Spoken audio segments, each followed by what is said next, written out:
I actually think that there is something to be said about this. I've been thinking a lot about this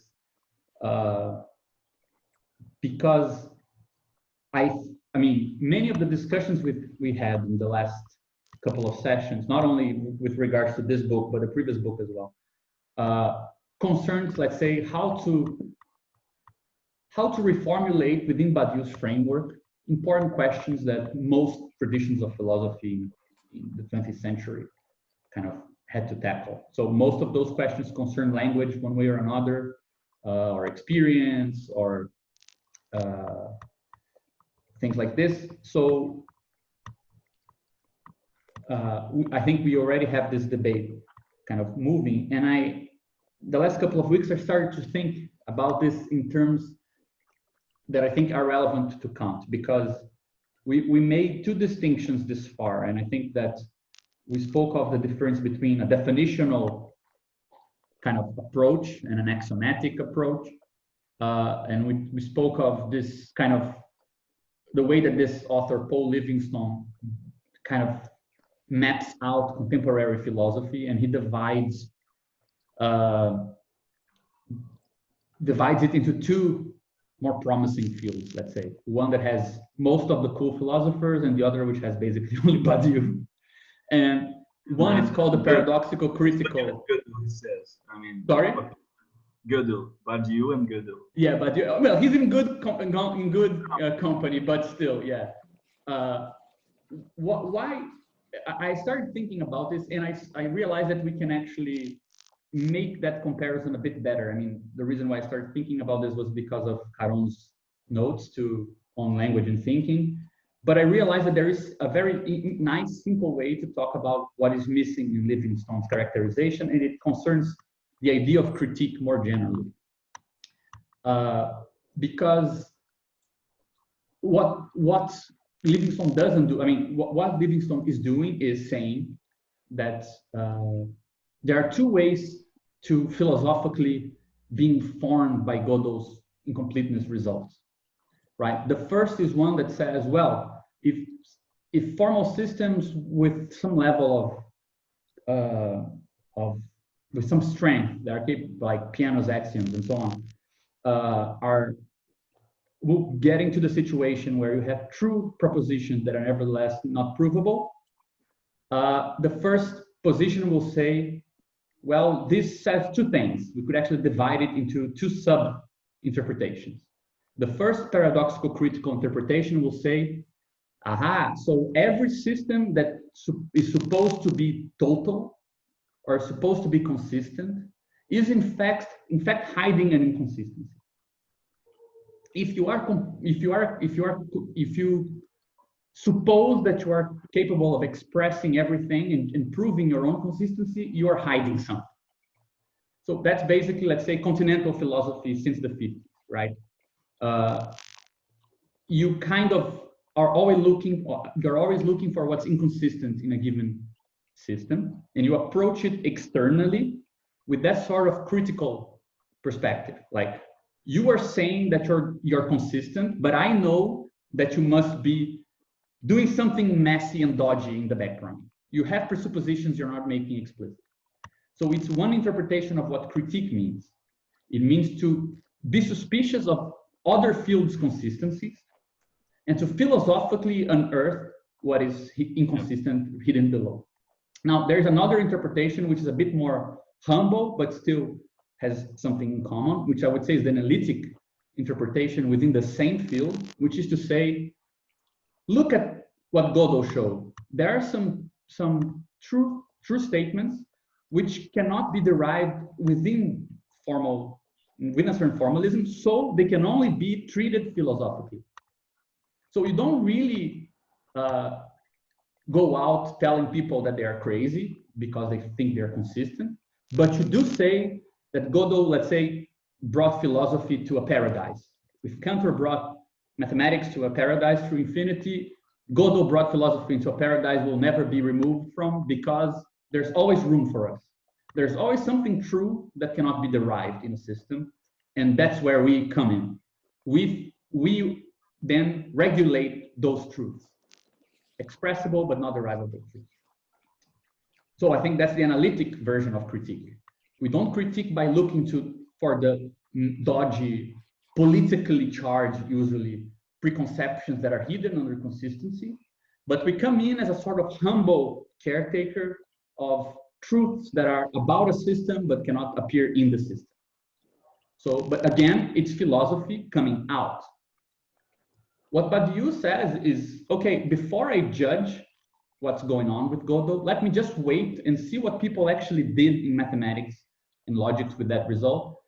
And sure, some statements are not derivable within some basic arithmetic framework, but if you add new axioms to it, they become derivable, meaning there is an intra-mathematical interpretation of the limits of a formalism, which is just experimentation with further formalization. So what did he do? What is this strategy doing? It's not a philosophical strategy. It is a strategy that says that the solution to a critique is internal to the field that found the limitation. If you find a limitation to a formal system, it concerns the continuation of the history of mathematics and meta-mathematics to solve that problem. And we must learn how it solved the problem rather than solving it ourselves. It also, I think, one important thing is that it also affirms like the multiplicity of worlds, right? So there's never like a single worldly framework that's universal. Yeah, it's always within a certain world. Yeah, I think it's a good thing to interpret it in these terms, because it means that philosophy is not the companion to a world. It's another world is what follows the limitations of a world. So rather than having a duality between a certain world's expressive limits and then philosophy as a sort of outer world speculation about the limits of a world, which is the very definition of critique, right? We get a sort of more patient awaiting for how a new world will solve the contradictions of the previous one. So it implies the multiplicity of worlds in that sense, as a sort of non-philosophical commitment to what will get done by people if you let them solve their own problems, let's say. So what is missing in Livingston's characterization when you see it in this kind of a slightly expanded perspective is that there is no symmetry between the generic and the paradoxical critical position.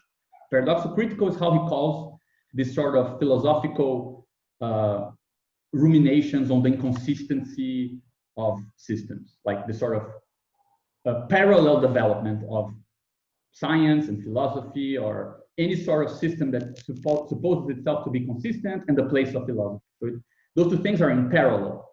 Whereas the generic one places philosophy in a secondary position. It says, these things, critique is an immanent dimension of each world. Worlds critique themselves, and they critique themselves in different ways throughout history. There is no global concept of critique. So Livingston doesn't mention this. So it seems like the generic is a philosophical perspective that you can start from.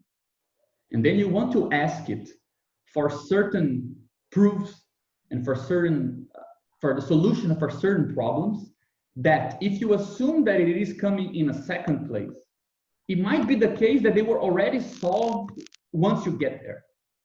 For example, the problem of what does it mean to name? What is a number? How do we use words? Those are general problems that philosophy poses for itself in abstract general form, and then it seeks to derive a consistent and rational answer. And those are abstract problems in a sort of philosophical space of concepts. And when you critique other fields, you fall back into this broader world of concepts, so to speak. But in the generic position, you get something very weird, which is the fact that sometimes problems are solved precisely because they never get generalized. Meaning, and it's very Wittgensteinian in its strategy, because it's like saying the problem with what really makes the problem of naming untractable is that you generalize it out of the world where it appeared. So political names, how do they function? Well, if you look at political worlds in their singularity, you'll see these problems being solved and treated all the time. But if you remove them from the world and assume that only a profound foundational critique can solve them for all possible cases, then it becomes untractable. So what Wittgenstein does in a certain way, which is to say, man, problems of the use of language are restricted to the domains where they are actually organically used or intrinsically used. It's kind of what Badiou also departs from. But why is this important? Because where is the critical strategy?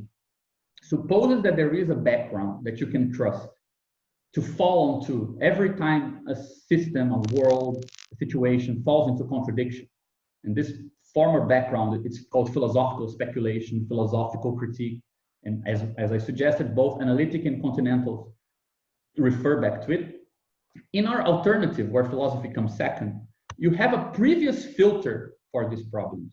So before you turn it into a general problem, you ask the question, can it be locally solved? And if it can be locally solved, you don't pose the general problem.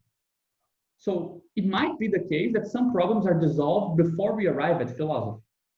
And it might be the case that new problems appear. So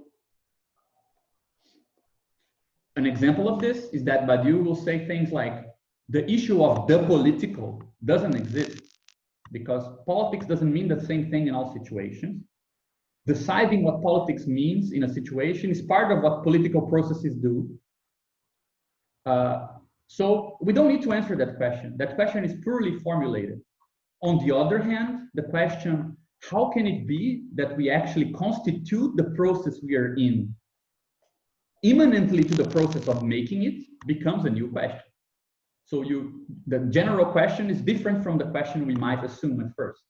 So there is a weird filtering that the conditions impose on philosophy when it comes in second place, that is different from the sort of approach that critical strategies take.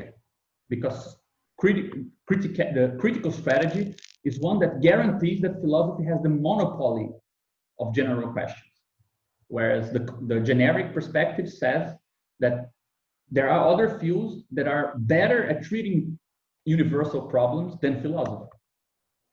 So the issue of what it means to account for one's existence, for Marx, is a political problem, because existence for him in a world is a political matter which concerns how you survive, how you remain what you are, which requires you to consume energy, resources of all sorts, to relate to people. That's treating concretely the problem of what it means to exist. Whereas the generalization of that problem philosophically makes it intractable. So there is a sort of Wittgensteinian background and the sort of reformulation of problems, localization of problems, and the domains where problems are effective and tractable, that I think is coded into the very generic strategy. And I think that this should, I'm saying all of this because it really puts Badiou in a different pole than Kant. Because the axis we're shifting is the axis of critique. So how can there be a non-critical philosophy, right?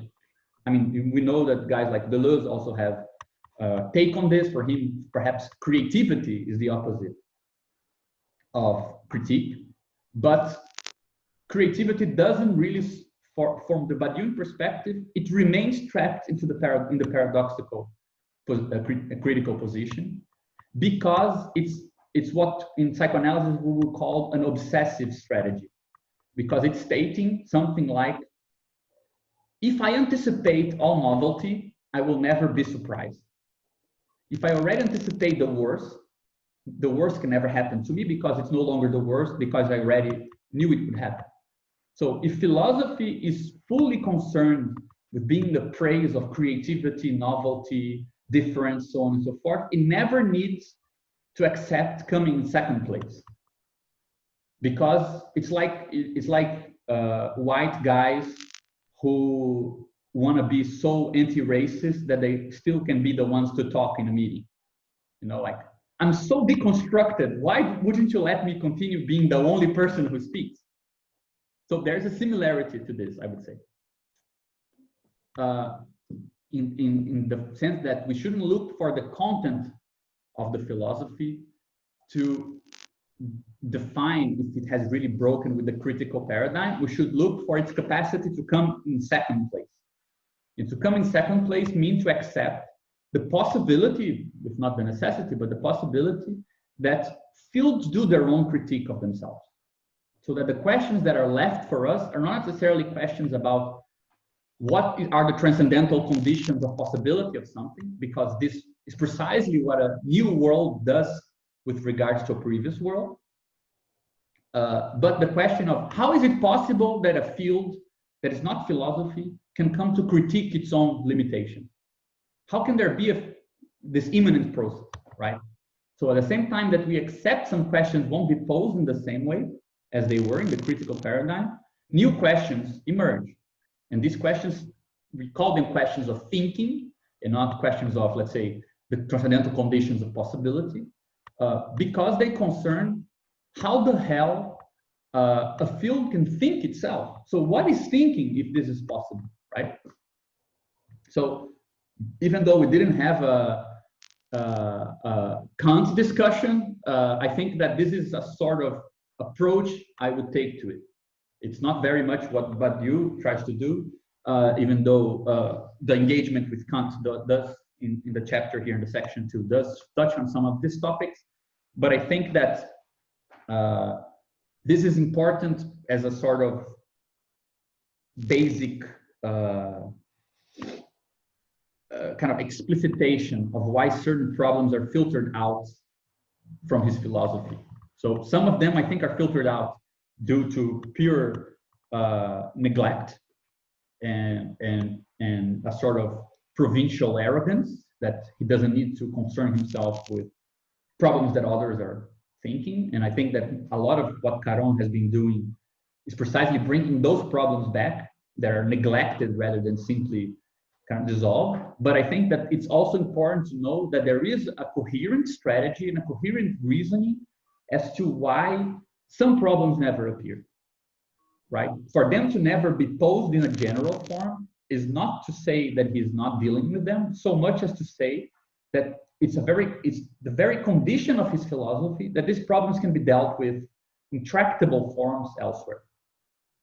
So I think Godel is a good, the whole thing with Godel and Livingstone is good to at least frame it in this way, you know? And I think that this is missing from Livingstone's position. He conceived the generic approach or the Badiouian approach to be symmetric to the paradoxical critical approach.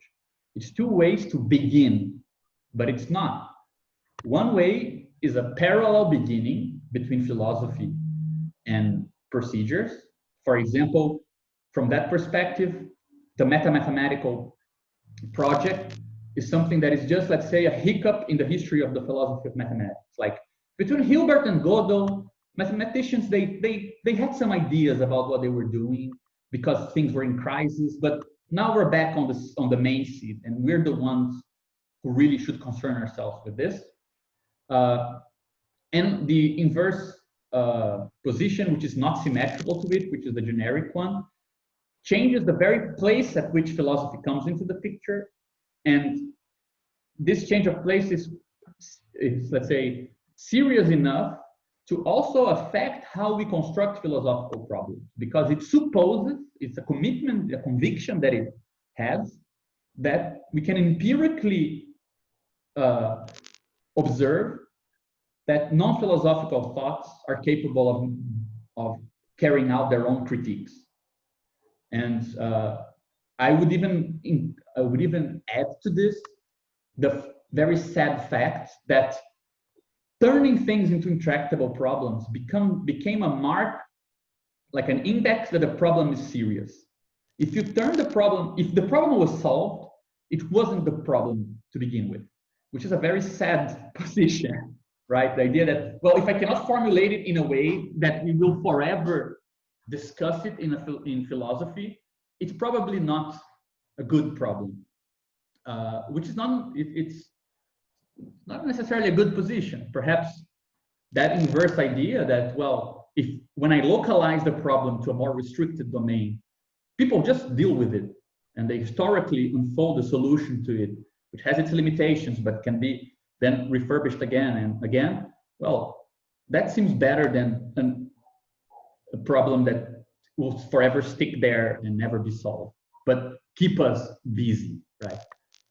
So I think that there is a sort of very specific definition of critique that we can propose, which is not exactly neither, I don't think it fits any philosopher in particular, but it's kind of organized as a family of traditions where you can call a philosophy critical when it thinks itself as a companion to procedures and as the site where certain truths can be rationally investigated in opposition to the history of the systems where those truths were expressed.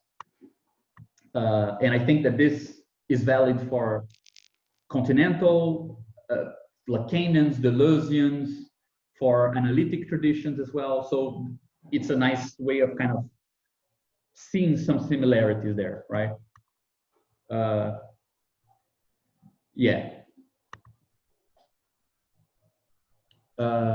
There's a question that I found interesting here by Ige about Brassier's argument with Malabou, thinking what politics thinks.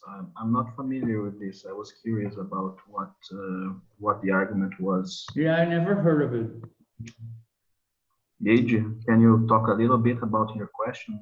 I'm kind of curious. Is he there? Yeah. Our argument wasn't about thinking what politics thinks. That was just a small remark. The argument was mostly about Bergson and affirmationism. So weirdly, in a round table, Malabou started defending Bergson. A. Johnston was there, and Brassier was there, and Martin Haglund was there as well, I think. And Brassier started criticizing Malabou on her defense on Bergson, and he said, if you affirm anything and everything, nothing is ever new. So that was a small remark that reminded me of that discussion.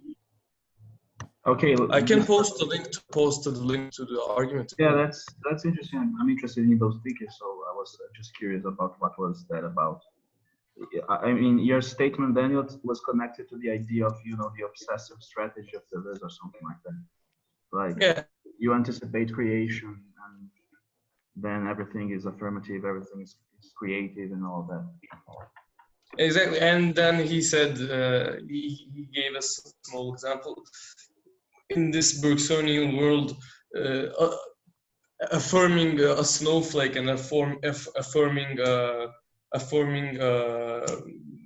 genocide means the same thing, like genocide or the killing of 100 people. So if you affirm everything, there is no difference between these. Mm-hmm. Yeah. Okay. That's a low blow. That's hard, low and hard blow. I mean, she was really struck by how hard he responded. It's really a sight to watch. Wait, I'm posting the link to the chat. It's a video then. It's not a text. Yeah, it's a video. It's really something to see though. Yeah. Thank you. I will watch it later. And also, I mean, just before we go into the bulk of the discussion, one thing I mean, we spoke about this earlier today, Caron, and I think also Yesha was crucial for me to realize that this is actually something we should have in the back of our minds. I think that to really appreciate the chapter on the object, and let's say the powers that Badiou wants our concept of object to have, and especially that whole idea of atomic logic and things like this, it's important to, I think, having the background, the idea that the whole chapter on the transcendental is a chapter about something which has two properties. The first is that it's immanent, in the same way, for example, that if you read Being an Event, it's very important that the idea of You know, if you have a set, you have its power set as a sort of freebie, right? But there's another property that you have in being an event, which is the one that makes it all interesting, which is if we're talking about finite sets and the fact that you have a power set for it, meaning that if you have something with 3 elements, you have power set with 8 possible combinations, and well, that there are possible 8 combinations is kind of a freebie you get from having 3 elements. It only gets interesting because we're claiming to work within infinite situations, and the relation between sets and power sets gets much more interesting when you're talking about infinite situations, and you're talking about huge, uncountable power sets. A similar thing I think is important to keep in mind for the chapter on the transcendental, meaning first we're talking about things that you get as a sort of freebie from there being a world. This sort of mapping onto a fuzzy space of degrees is something that follows for him from a world. And second, we're not talking about transcendental spaces that are formed by like 5 values, like P, Q, R, even though our examples are always very short. We're talking about huge, untreatable spaces where we can't really navigate like as they are. We can tell a lot about them because if we know we have conjunction, envelopes, right, joints and unions and so on and so forth, we know some stuff. We know there's a maximum, we know what a reverse is, we know some stuff. But the fact that you know it out of, let's say, a derivation from the concept or wherever you want to call it, doesn't mean you can actually travel it, right? Or that you have access to it in any other sense. So yeah, I think it's important to remember that the transcendental is not actually the power set. It's sort of like a generalization of the power set. Yeah. That like, and there exists some decision there because it's really only completely constructed by the end when you have this gluing of atoms together, which kind of treats the transcendental, which is not going to be knowable like in totality, right? Yeah. But it treats that as fundamental. It's like treating sets of open sets or like the power set where it has some order relation. That's the fundamental thing, and things like points come out of that. Yes, I mean, that's where I'm trying to point to, because if we just, I mean, we discussed a bit in length the difference between the concept of power set and set theory and the sort of generalization, as you said, which comes with this fuzzy logical space and the idea of mapping things as open sets and things like this. But I think those 2 properties remain in the chapter on the transcendental, meaning that this huge space is something you get if you have, let's say, if you had the world, you have this. So one thing follows from the other in that basic way in which the power set would follow from a set in a certain sense. And second, that we're talking about very, very large, huge structures in the sense that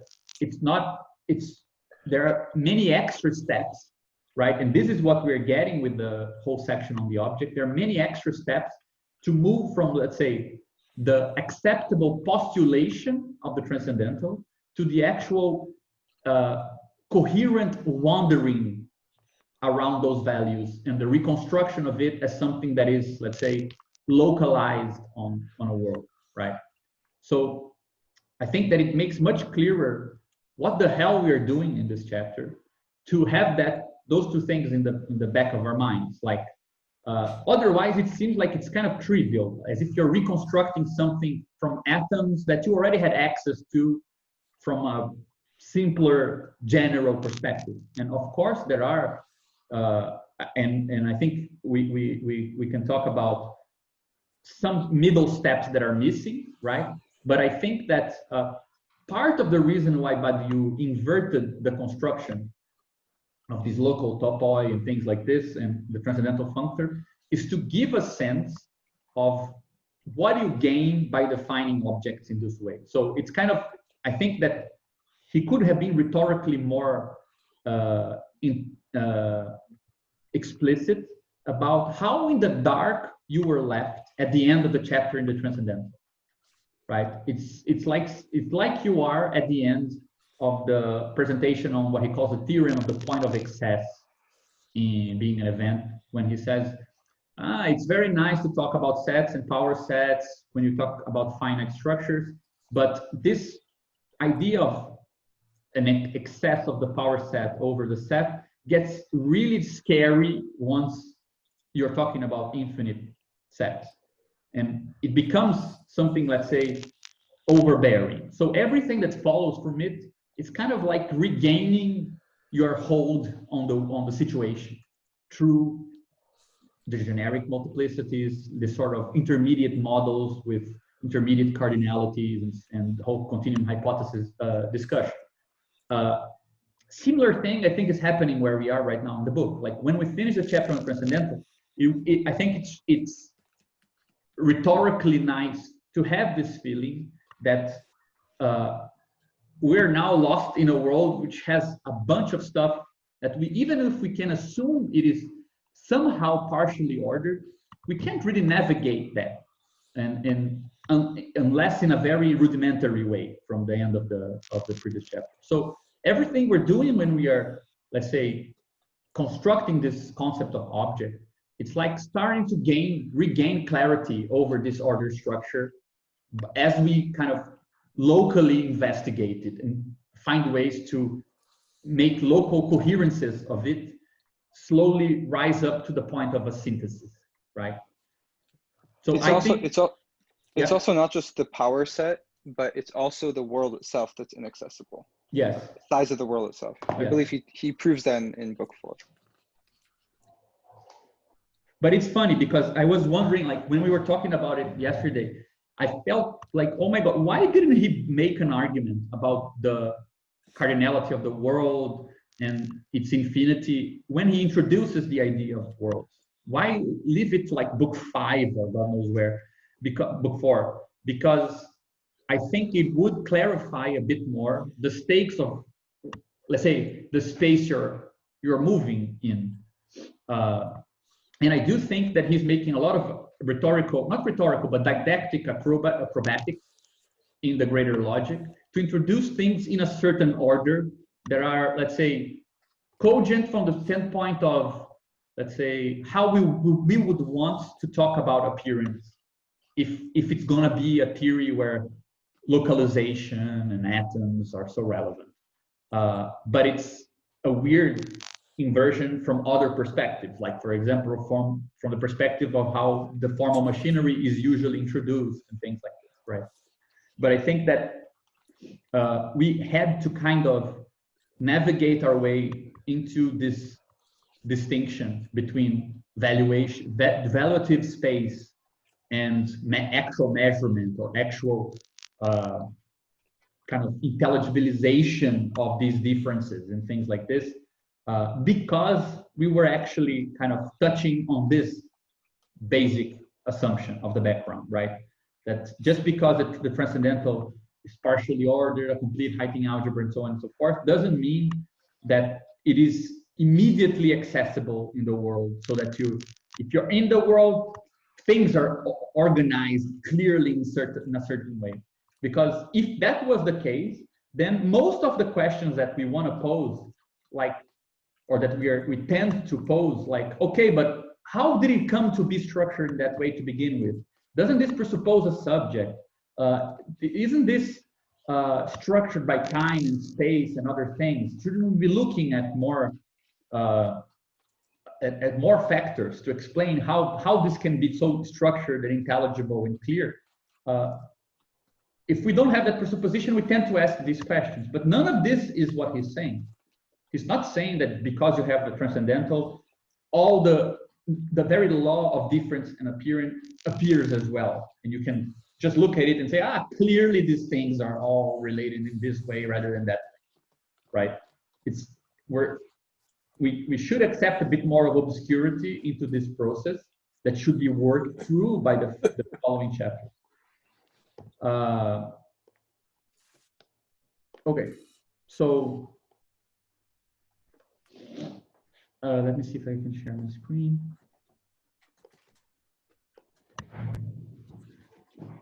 So I'm trying to do this as a sort of regular thing because I thought that it was very helpful, at least to me last time, to just summarize what we did previously. So my way of summarizing it, please let me know if you guys think there's more stuff to it. But I feel like we went over 4 things, right? First, I tried that second attempt at clarifying the relation between, you know, ontology and representation and the whole set power set thing, and the actual frames and locales and the stuff from the book 2 in Logics of Worlds. I think that we arrived at a formulation that was similar to what Yesha said now, that we should consider these frames as a sort of generalization, a way of out of a sort of classical constraint on subsets into a more fuzzy space of open sets to understand this relation. So we went over the second attempt at clarifying it. Within this attempt, so already assuming that, okay, what we're calling this transcendental space or a locale or whatever, it has some level of structure, but that structure shouldn't be confused, let's say, with what it means to probe into it and to extract some form of measuring it. So those 2 problems are separate problems, which in our first attempt and my own initial understanding, I tended to mix those 2 things together, right? So I think that the way I would put it now is that the valuative space is something we can postulate from the fact that there is a world, but the actual, let's say, intelligibility of this valuative space is not given together with the knowledge that there is such a thing and that it has certain properties, right? From those properties, we cannot derive or assume that it will be clearly intelligible how things are evaluated globally. So the problem of measuring these values and things like this, comparing them and so on and so forth, is a separate problem or a derivative problem from this previous statement. Then we went into discussion of the function of appearing, which is how he actually begins the book, right? He talks about it in the section called transcendental indexing, and the 2, actually that's the one where he talks about it. He already mentioned this function of appearing in the previous chapter on the transcendental, but he goes back to it, and we discussed the 2 axioms of the function of appearing, which he calls the axiom of asymmetry and triangulation, or triangular inequality, right? Let's see if I have them here.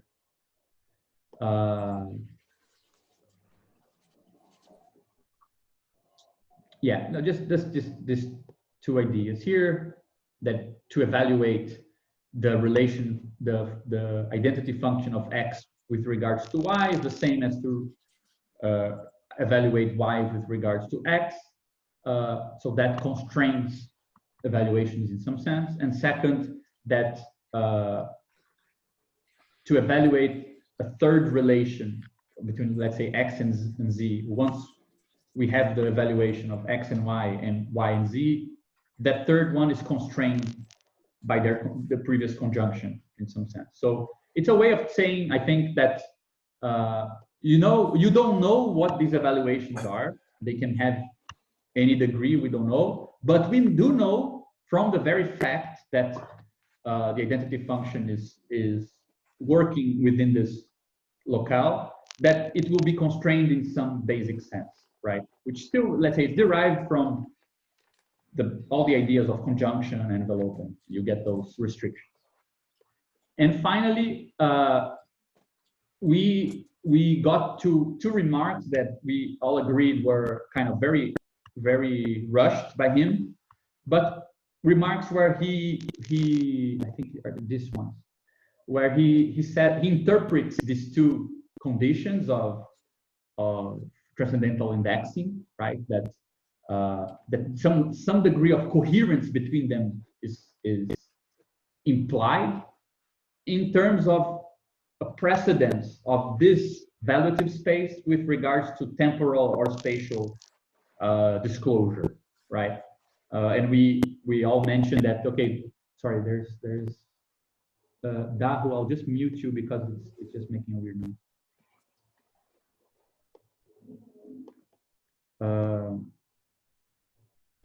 Apparently I can't, but anyway.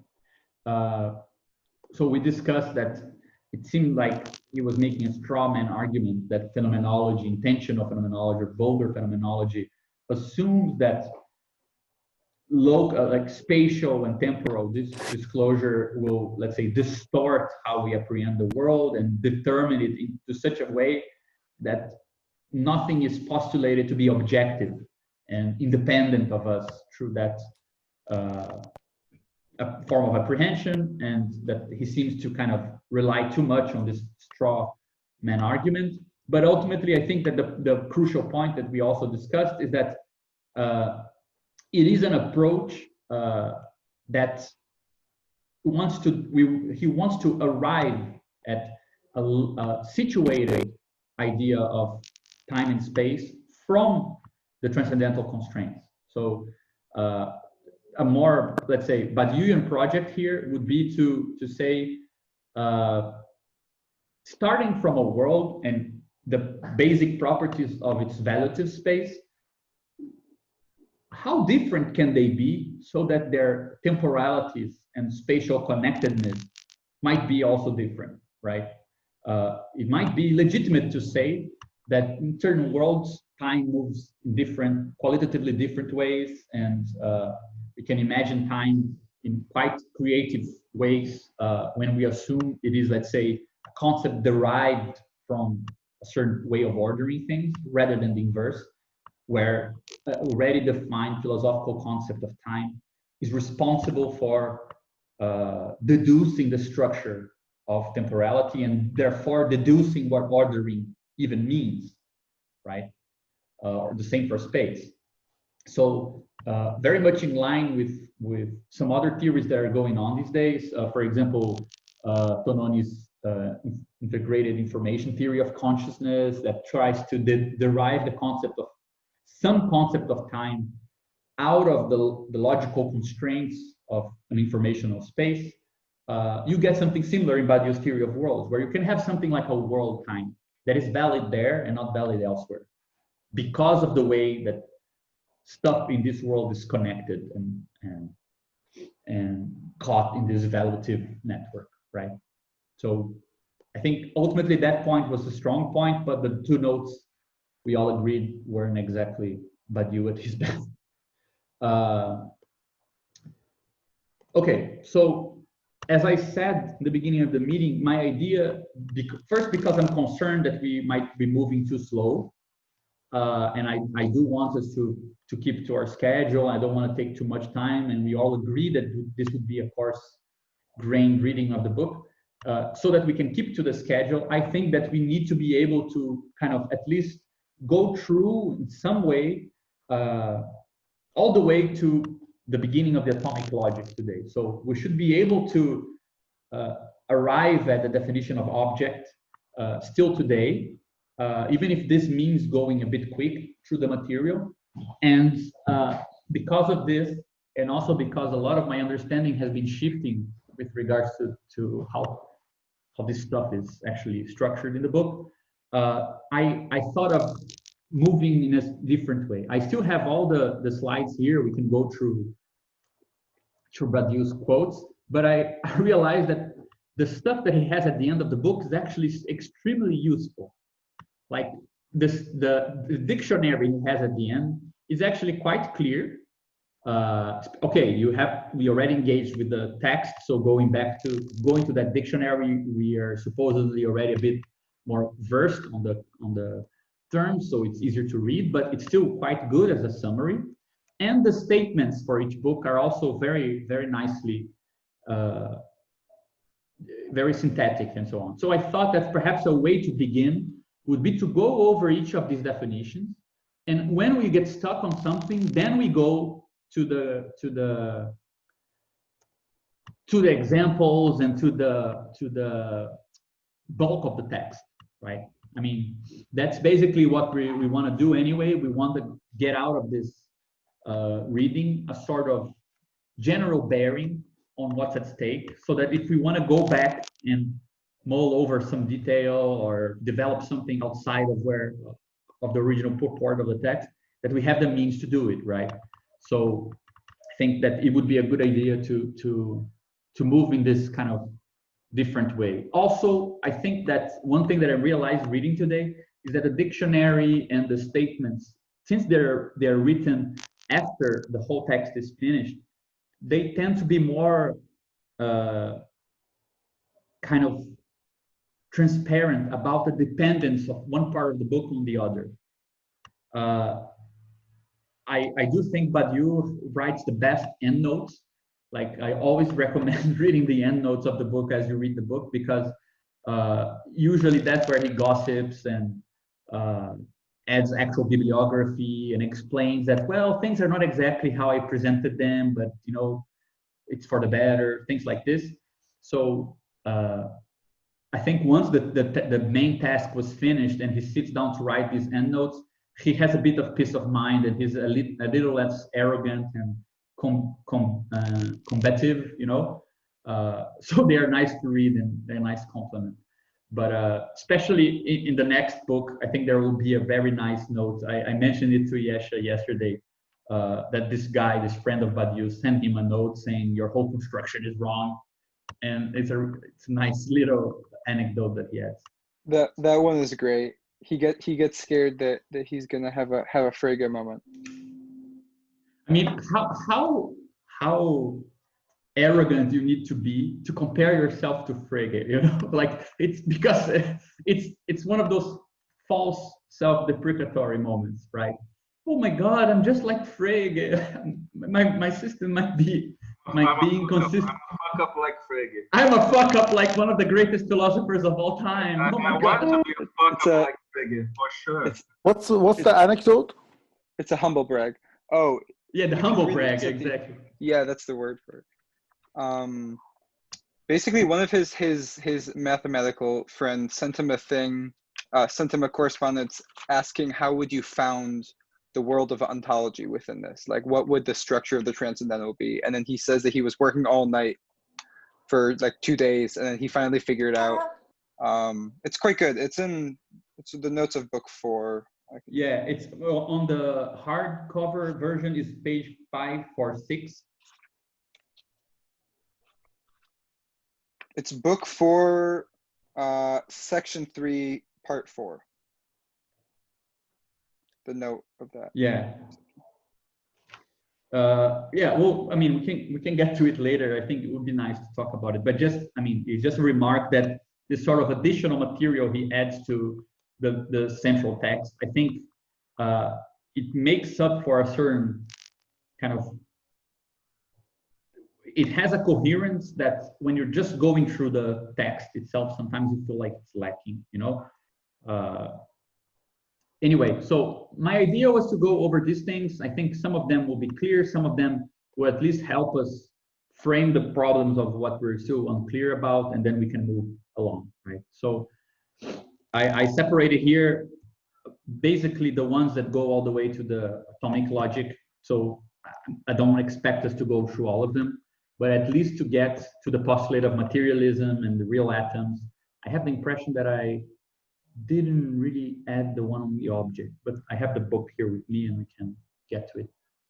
So just to begin, so a definition of the function of appearing, which is something we already discussed last time.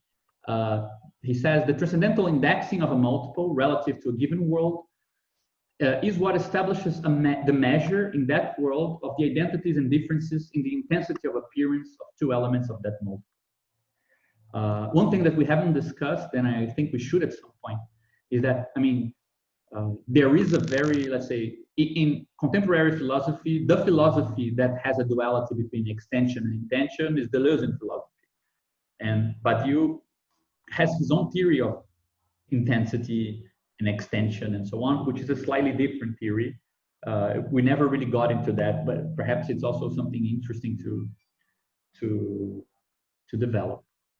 So he says, In other words, transcendental indexing is what provides the mode of appearing for that which composes a pure mode. Transcendental indexing is a function which requires a transcendental degree correspond to a pair of elements of the multiple under consideration.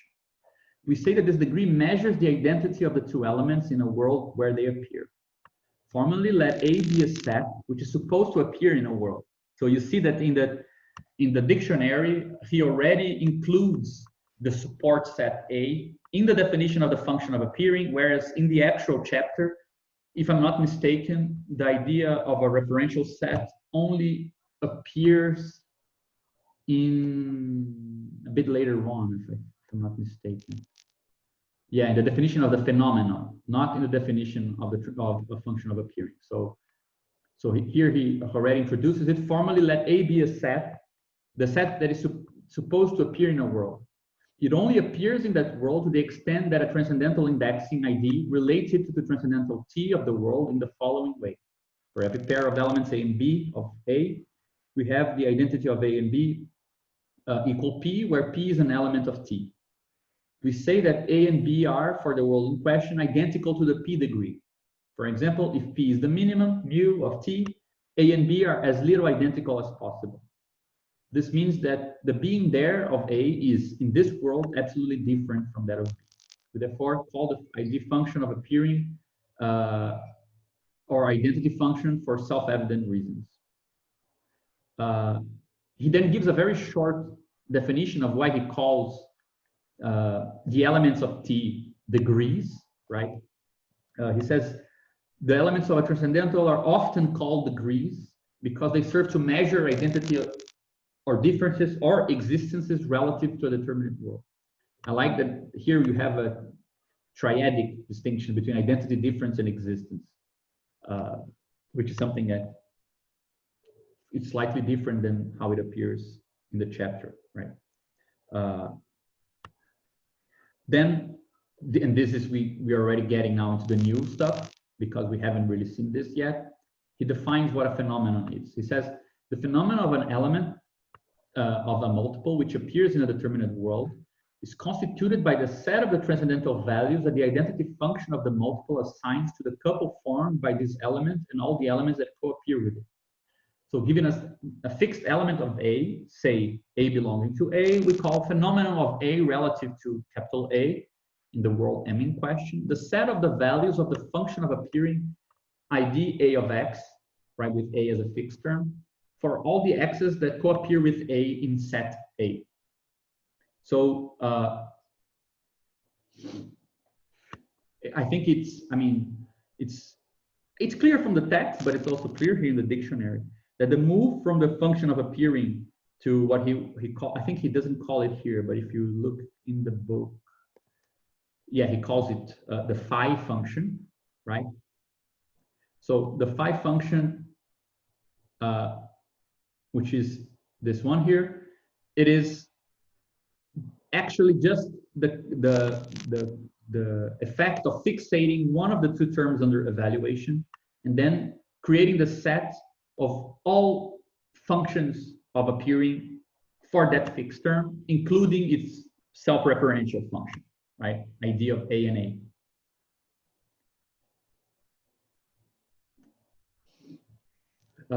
Yesterday, talking with I think Dennis was the one who mentioned that nevertheless, it's a bit unclear the way that this is written because this here appears to be qualitatively distinct than this, but this here is actually like this,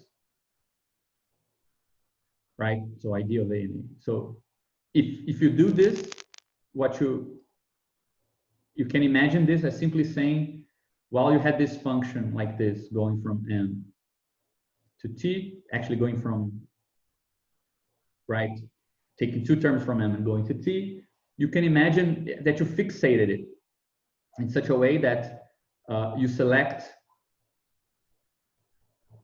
a term A that belongs to a set, otherwise you couldn't really select it. And then you, for every other X belonging to this set, that's where you have a free variable here. So you have a bunch of functions from X and x1, x2, and a.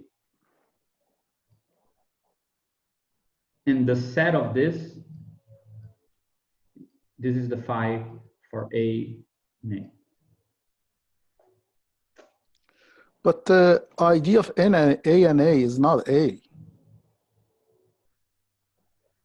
Mm-hmm. A is an element, whereas the ID XY is supposed to return a degree.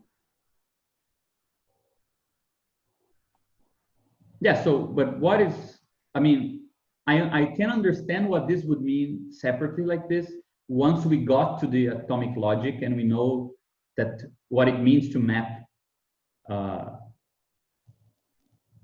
ID A and A is EA, right? And EA is yes. a degree. So in no case ID A and A is A. Okay, but what does it mean then? How do you understand this term here? Well, actually, I think this might be a way for him to inscribe the being of the phenomenon is always inscribed within the phenomenon, right? So A itself is one of these xi's. So the identity of A with itself is already going to be in this list. So you mean that A is perhaps like here? This is E of A might be this one. Yes. Yeah, it could be x1. It doesn't really matter. So I think it this is is actually saying that so the phenomenon should contain the thing itself as well as the degrees of appearing, right? So it is actually the set of all these functions plus the element. No, I think this is just a shorthand to say that phi of A and A is a function that has as the first element A, as in the second element, any of the values of ID A x1, ID A x2, so on and so forth. See, so you're saying it's one is a multiple. The first thing is A, and then the second thing is a degree.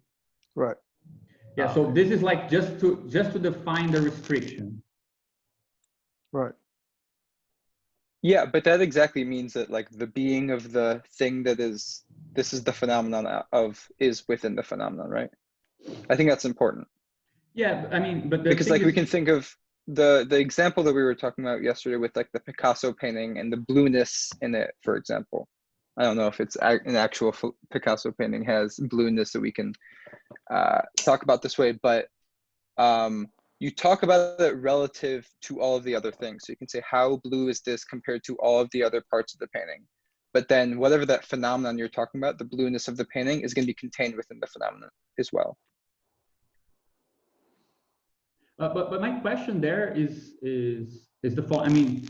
I mean, I understand the idea of fixing one of the terms of the identity function, and I understand that let's say that restriction of these mappings, that's a way of coding the multiple into the phenomenon, right? Into it's already a way of, let's say, informing this phenomena that by the way, I'm just for the sake of having the example available,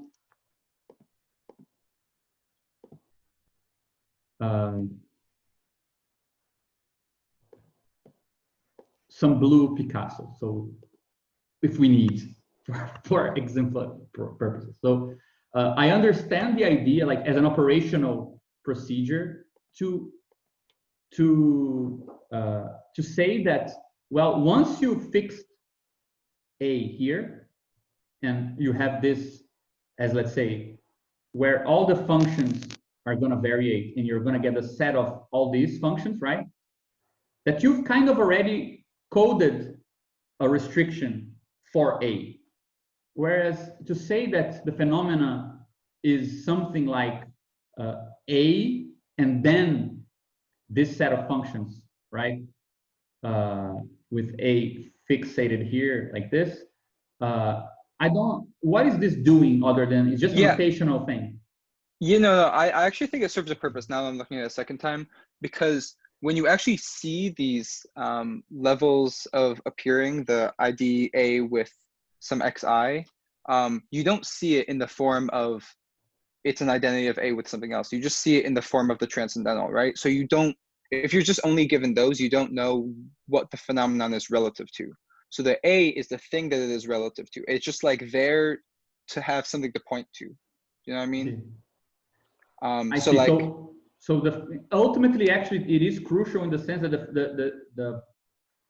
it is something like this is the multiple, and these are the degrees of this multiple. yes, exactly.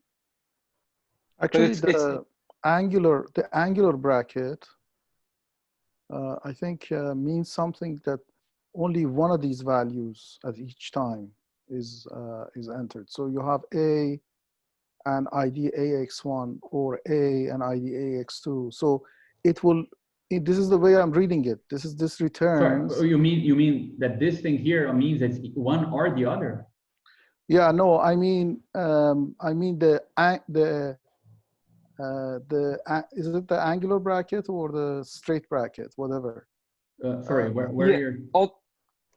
What is an angular bracket? Right. He's talking about the angular bracket at the end before the. This is angular. Right? Yeah. So the reason that it is there. So basically, I'm saying that this set that is after the equal, this set has only two values, one A and one a degree, depending on which X you choose. Yeah, I typed it into the chat. I think this is what Reza is saying. Right. Sorry, let me see. Yeah, it shouldn't make a huge difference though, because that's just a different presentation of the same, of sort of a set with the same information, I think. Yeah, it seems right, because you could just like distribute the A. No, yeah, yeah. I understand the idea that A is here and then this thing here, the degree is inside. And if you want to say that it's 1 degree per time, right? So it's A and the degree for ID A and X1 alone, or A and the ID of and then a set of this. Just look at the chat. Dennis has written it. Yeah, but okay, but what I'm trying to understand is this something to, because what I was understanding is once you define it like this here, what is that you are actually doing to the mappings that transform the ID function into the phi function? I don't like this. I don't like this degree thing because you lose information. You lose which X you're pointing to, right? Because imagine if you have 5 elements in this A, in the big A, and 4 of them, let's say you fix one of them, right? And then the other 4 all map to the same degree, which is possible, right? So ID of A comma X1 is P, ID of A comma X2 is also P, right? Then your set has the degree, but it doesn't know which X. No. Yeah, unless, if they're equal though, I think they would sort of be like non-differentiable, but like you couldn't differentiate them. Yeah. I think that's the point. Indiscernible from the standpoint of A. Yeah. Yeah. Okay. I don't see that as a problem. What I'm trying to get at is that this is the first time that we're moving from like something defined in this very broad sense to this restriction, right? This is the first time that this restriction is appearing to define this axis, right? Not only defining the A, but defining where these mappings are, let's say the actual range, the slice of all these things here that we're actually interested in. So it seems to me that this restriction is the thing that is coding into this new function that it concerns the multiple, the element A of capital A, right? I just wanted to move from the notational issue, meaning, okay, how did Badiou choose to notate it, to how is the information that it concerns this particular element coded into the actual function. And it seems to me that, yeah. This is where you start getting like the notion of localization, I think, too. Because he builds it up to that. Because I think eventually, by the end, every single one of these elements that you're going to even have access to, and I think this is part of the postulate of materialism, is that each one of them is going to be a real atom. I might be wrong. Yeah, I'm not sure. Right now. Yeah, it's a we good can get question. to that though. Yeah, but I think it's a good question. But either way, I think that, I mean, this writing on this side seems to me to already be, let's say, a notational device to say, look, here we're restricting this to only mappings that go from A times X belonging to A to T, right? So I understand, I kind of understand why this slice of these functions, of these mappings, are the code the information that we could call the phenomenon, the information about the phenomenon. But I don't understand what adding A, how you would add A to this. Like what does it mean? It means, yeah, you know my point? Yeah, actually I had the same question. I think during the week I wrote it in the chat window. I don't know whether you guys looked at it or whatever. But what he defines as the range for phi is different, but by what he's typing here. Because apparently in the definition, the range or codomain for phi is only T. Whereas the set that he's typing here is definitely not T. The set here has an element that is A. That's why I don't think it is, that's why it doesn't make sense to me to assume that this is the element. I think it makes more sense to me to assume it is the existence of A, because later on he will tell us, yeah, just talk, when you have an atom, just write it A. Like that's the only part in the logical part of the formalism where he says we can write A. So maybe this is a typo. I mean, he meant EA. No, I don't think phi is supposed to be meant to be interpreted as a function. I think it's supposed to be the set that gathers both A together with all of the, like, relative to this big A set. So it's the A along with all of the comparisons of appearing. I don't think it's super important to get hung up on this, because phi itself is not used really in the formalism later. It's just sort of meant to be sort of a representation of what a phenomenon is. Yeah, no, I agree with you. But the reason why I think this is, the reason why I brought this up is because this is how, I mean, in the order of presentation in the chapter, I mean, I got a question about this, and then the next section is about idea of A and A, which is existence. So I'm not sure if this is a good reason to connect one thing to the other. And I agree with what you're saying. Like, for now, at least, a good way of formulating the problem would be to say, perhaps phi is not the set of these mappings. It is the set of these mappings indexed to an element, right? Like, okay, we can still ask why organizing phi in this way rather than just as a set of mappings.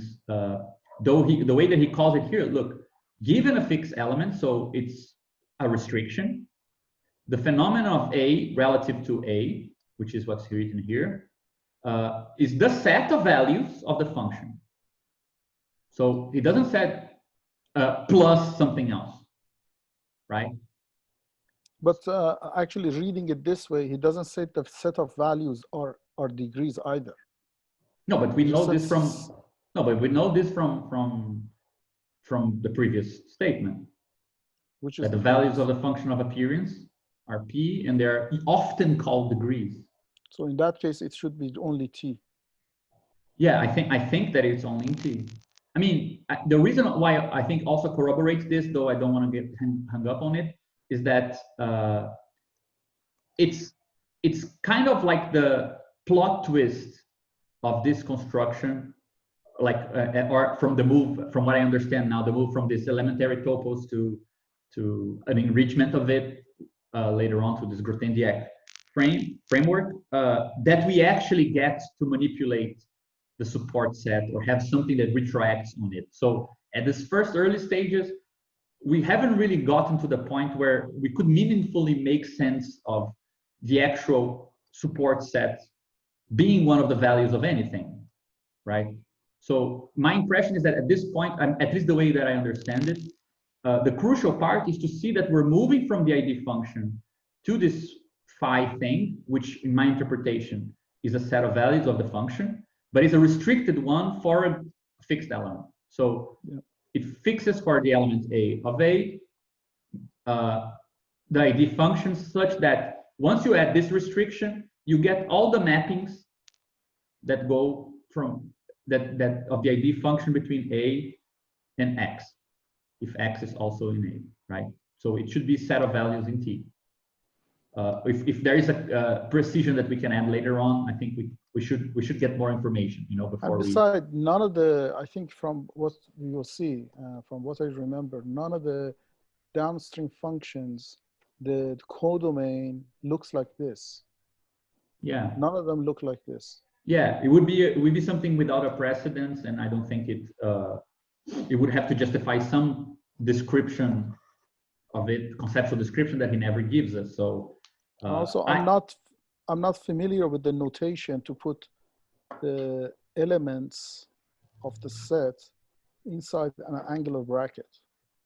I don't know what that notation is. Actually, we will get to this because after you mentioned, Reza, that you thought there were some problems with some of the writings in the chapter, I went to the French edition and I found one big problem that we will get to later on, which concerns the definition of real atoms, where in the English version, there is simply no distinction between when he writes A and when he writes alpha. And in the French version, the two things are distinguished. So no, in the English version, they are distinguished too. Is it? Yeah. Yeah, I thought that at least for me, in my version, it looked like the same. They look like the same, but especially if you copy and paste it from the book into a word processor, the copy paste recognizes that. Okay, so they preserve A and alpha. Okay, so it's not a translation problem. It's a type. It's a font problem. Yeah, font problem. Yeah. Anyway, this was getting in the way for me. So where are we here? So they don't. What does he call atom, and what does he call what are the, just curious, what are the letters? He will talk about when he's talking about the logical atom, the logical dimension of the atom. He talks about this alpha of X, but he's not talking about an element of A yet, right? Small a, and the real atom has that equality that alpha of X equals A of X. Okay. So this is to say that when we move from transcendental index, just to clarify, the reason why I think this is important to think this move to this move in slightly in clear terms in a certain way, right? To understand that this can be understood as, you know, the set of all ID functions with A, and this is fixed here, right? It's because this way of, from what I'm understanding, this sort of restrictions on mappings, this is what, like the fact that these restrictions can add information, it's something that will be crucial throughout the whole chapter, right? So to be able to localize, regionalize, and still keep information, and in fact gain information later on, it's really crucial. So from this early perspective on the transcendental indexing, we have a very broad mapping from this to the green P, and the green T. Whereas though we're restricting it here to look at only the functions that have A as the first term and then vary on the second within capital A, though we restricted, we're also localizing the information. And localization, since this is what we're interested in ultimately, to understand this, to localize and to make these differences more tractable, this restriction is actually increasing our power in a certain sense. Because it's let's say, making explicit the localization of these differences as we go along, and we'll be exploiting this throughout the whole thing. And in my opinion, this is very much what Badiou sees as the main strength of category theory, to make mappings and restrictions of mappings, this commuting diagram, something that carries over information, even though you're always playing with how you're restricting or gluing together these restricted slices of continuous functions, right? Okay, so this for the phenomenon. So it makes sense then, right? Then if we had this as our last issue, whatever you feel about the formalism, if this A here is just to make the notation clearer, or if it actually is, let's say, a stand-in for the E of A, which we don't have yet, right? The fact is that these functions are not only ID A of X being different from A, but also the idea of A and A. And this is the first time that he's introducing this. That's why the next point is precisely on what this means. Sorry. So he will call existence, let's say, this particular map, which is, let's say, it's a nice kind of way to define it, because it's just kind of continuously distinguished from identity and difference, not qualitatively distinguished, right? You get comparisons with others and comparisons with the other that is yourself. And that also gives you a value. So we don't need a new function. We don't need something new in the machinery to move from identity and difference to existence. We can just restrict, like take an even more precise slice of this set, which is to look at the precise value for the function of ID of A and A to get to what existence is, what it means to exist in a world. So he will say the degree of existence of a being is a transcendental indexing of its self-identity. This degree is also called the existence of the being in question relative to its appearing in the world. Existence, like death, is therefore a category of appearing and not of being.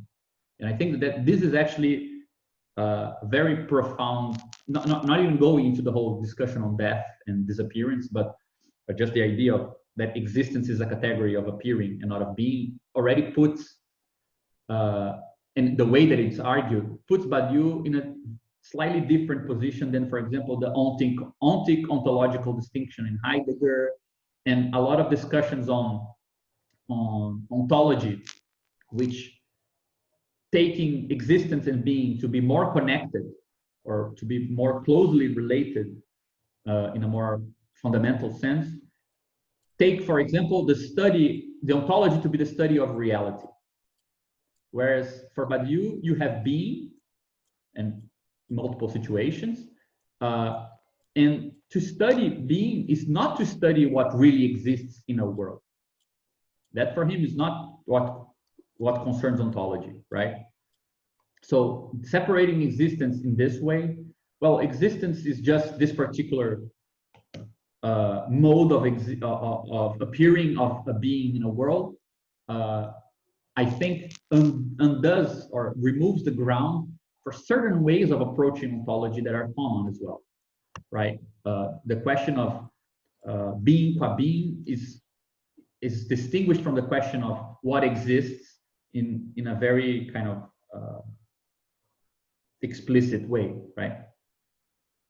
So also here, he again shows that when he wants to define existence, he actually makes reference to an object, which is something that in the way that the book is actually unfolding, we don't have yet that idea. So he says, formally let the couple A and an identity function be an object in a world, and let a small a be an element of A. The existence of A is the value in the transcendental T of the identity of A and itself. The existence of A is generally written E of A. I love how he uses things like, it's often called the degree. It's generally written like E of A, but he's the only guy who does it. He talks as if it's like this common thing, like an anthropologist of his own philosophy. generally people speak like this. That's how the common tongue works. So, I mean, I don't think that there is a lot of mystery to this. So it's, let's say, almost like a particular case, even more particular restriction on the function of appearing. But if I'm not mistaken, somewhere I have this here.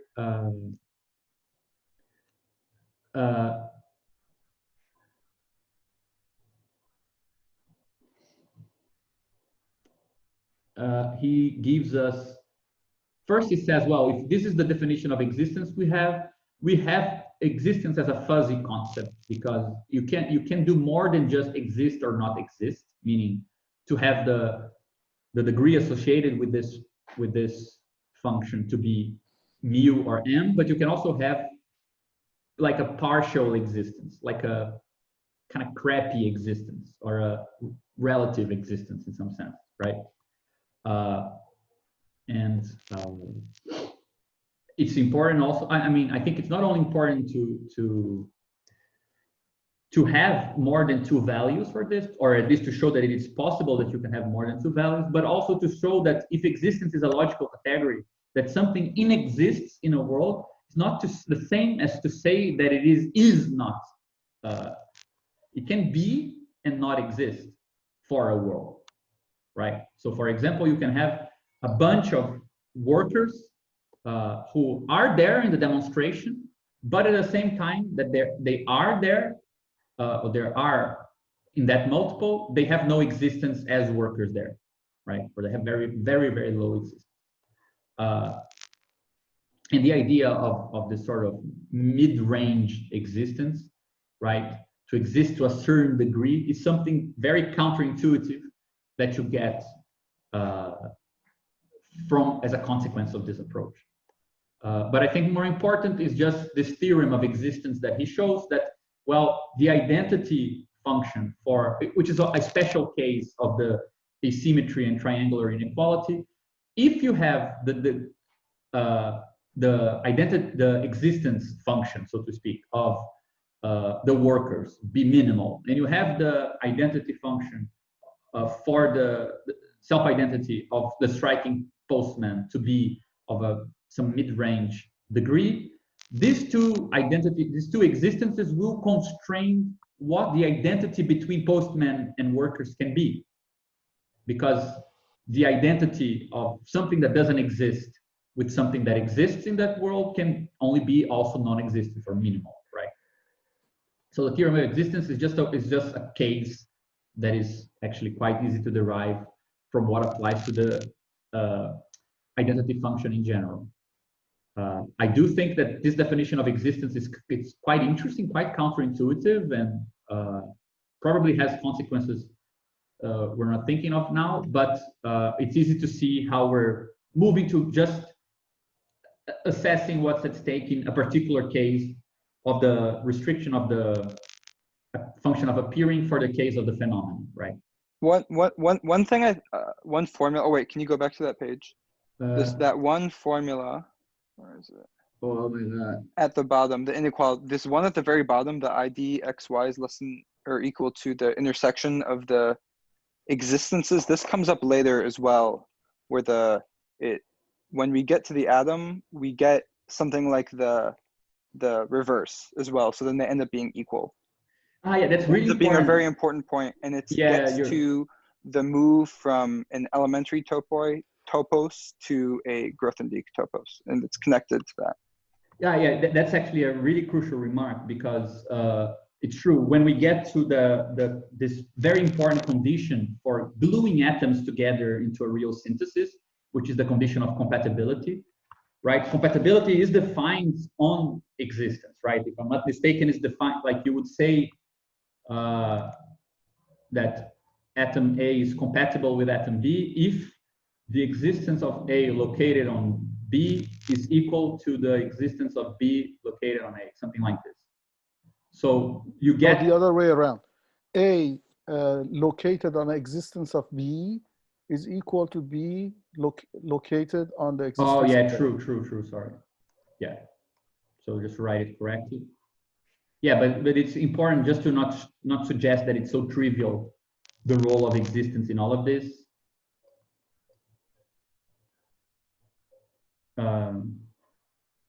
Equal to B located on existence of a plane.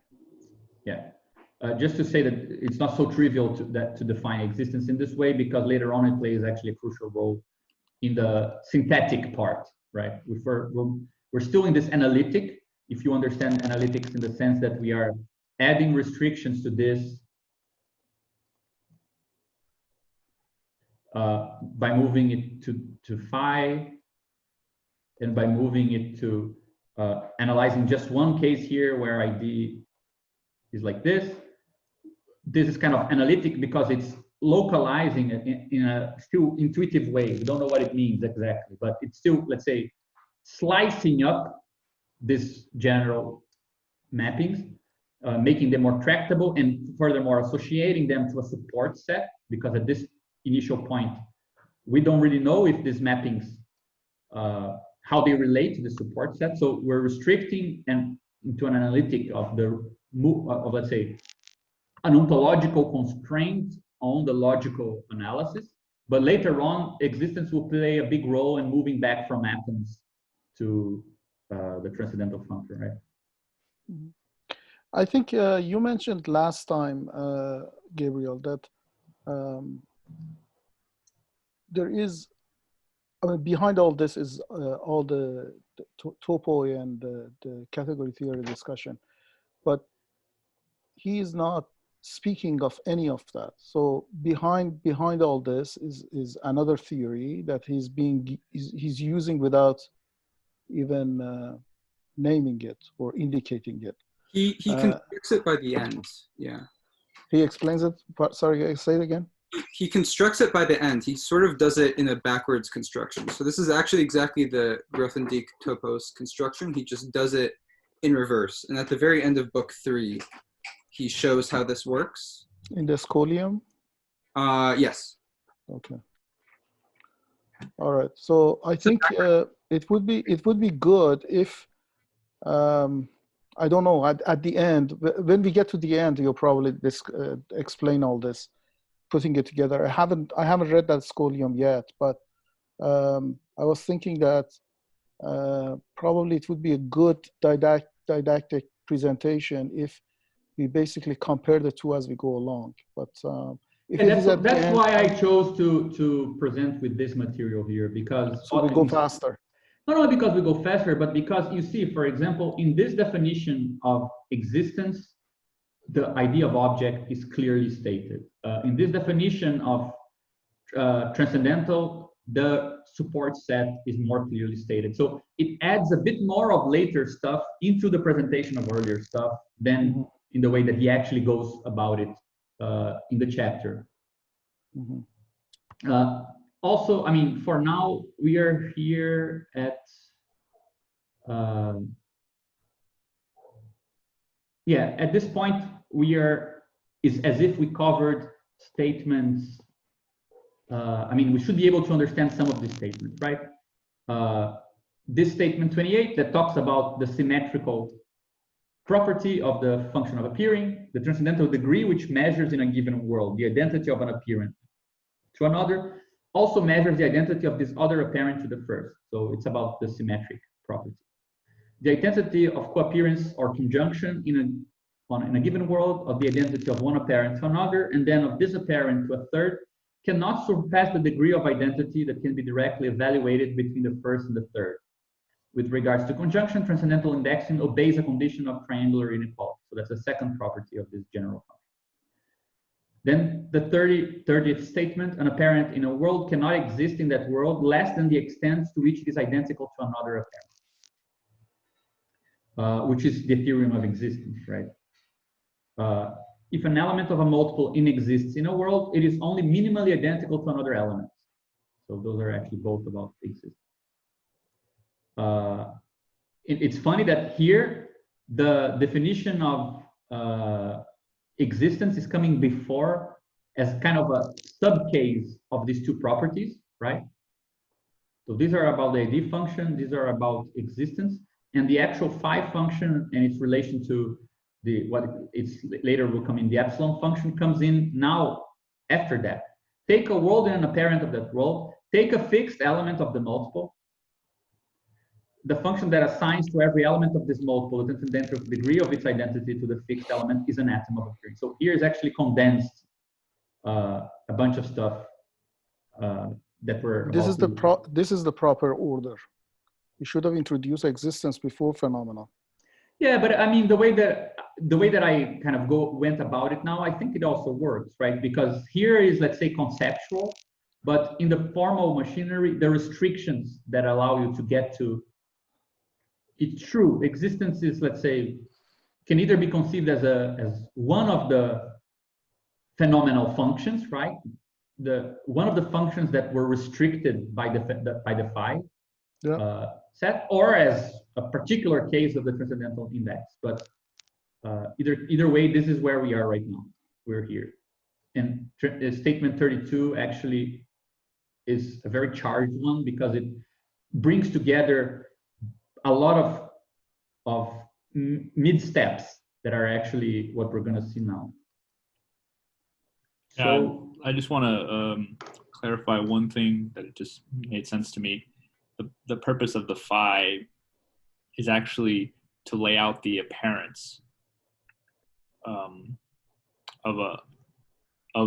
big A, right? So for a long time, I think we might be we're at risk of confusing the big A with the phenomenon, but it's not, right? Every element of the big A constitutes its own phenomenon. That is correct. Yes, yes. Yeah. So for every A in A, right, we have exactly this set that we've been discussing, right, with some degree and so on, right? Like this. Yeah. This is going to be an apparent, right? And so if big A has 5 elements, there will be 5 apparents here, or 5 phenomena. Phenomenal. Yeah, that's correct. If big A has 5 elements, there are 5 phenomena. Yeah, because in the definition you have phi A of A. Okay. No, yeah, but then you need not that in one function you'll have 5 phenomena. One function you'll have 1 phenomena, which is the fixed element you chose, but you can substitute it for the other 4. Yeah, this thing, right? This thing can be evaluated n number of times, where n is the number of elements in A. Yeah, I think that this is important also because let me just go back to the where I was, because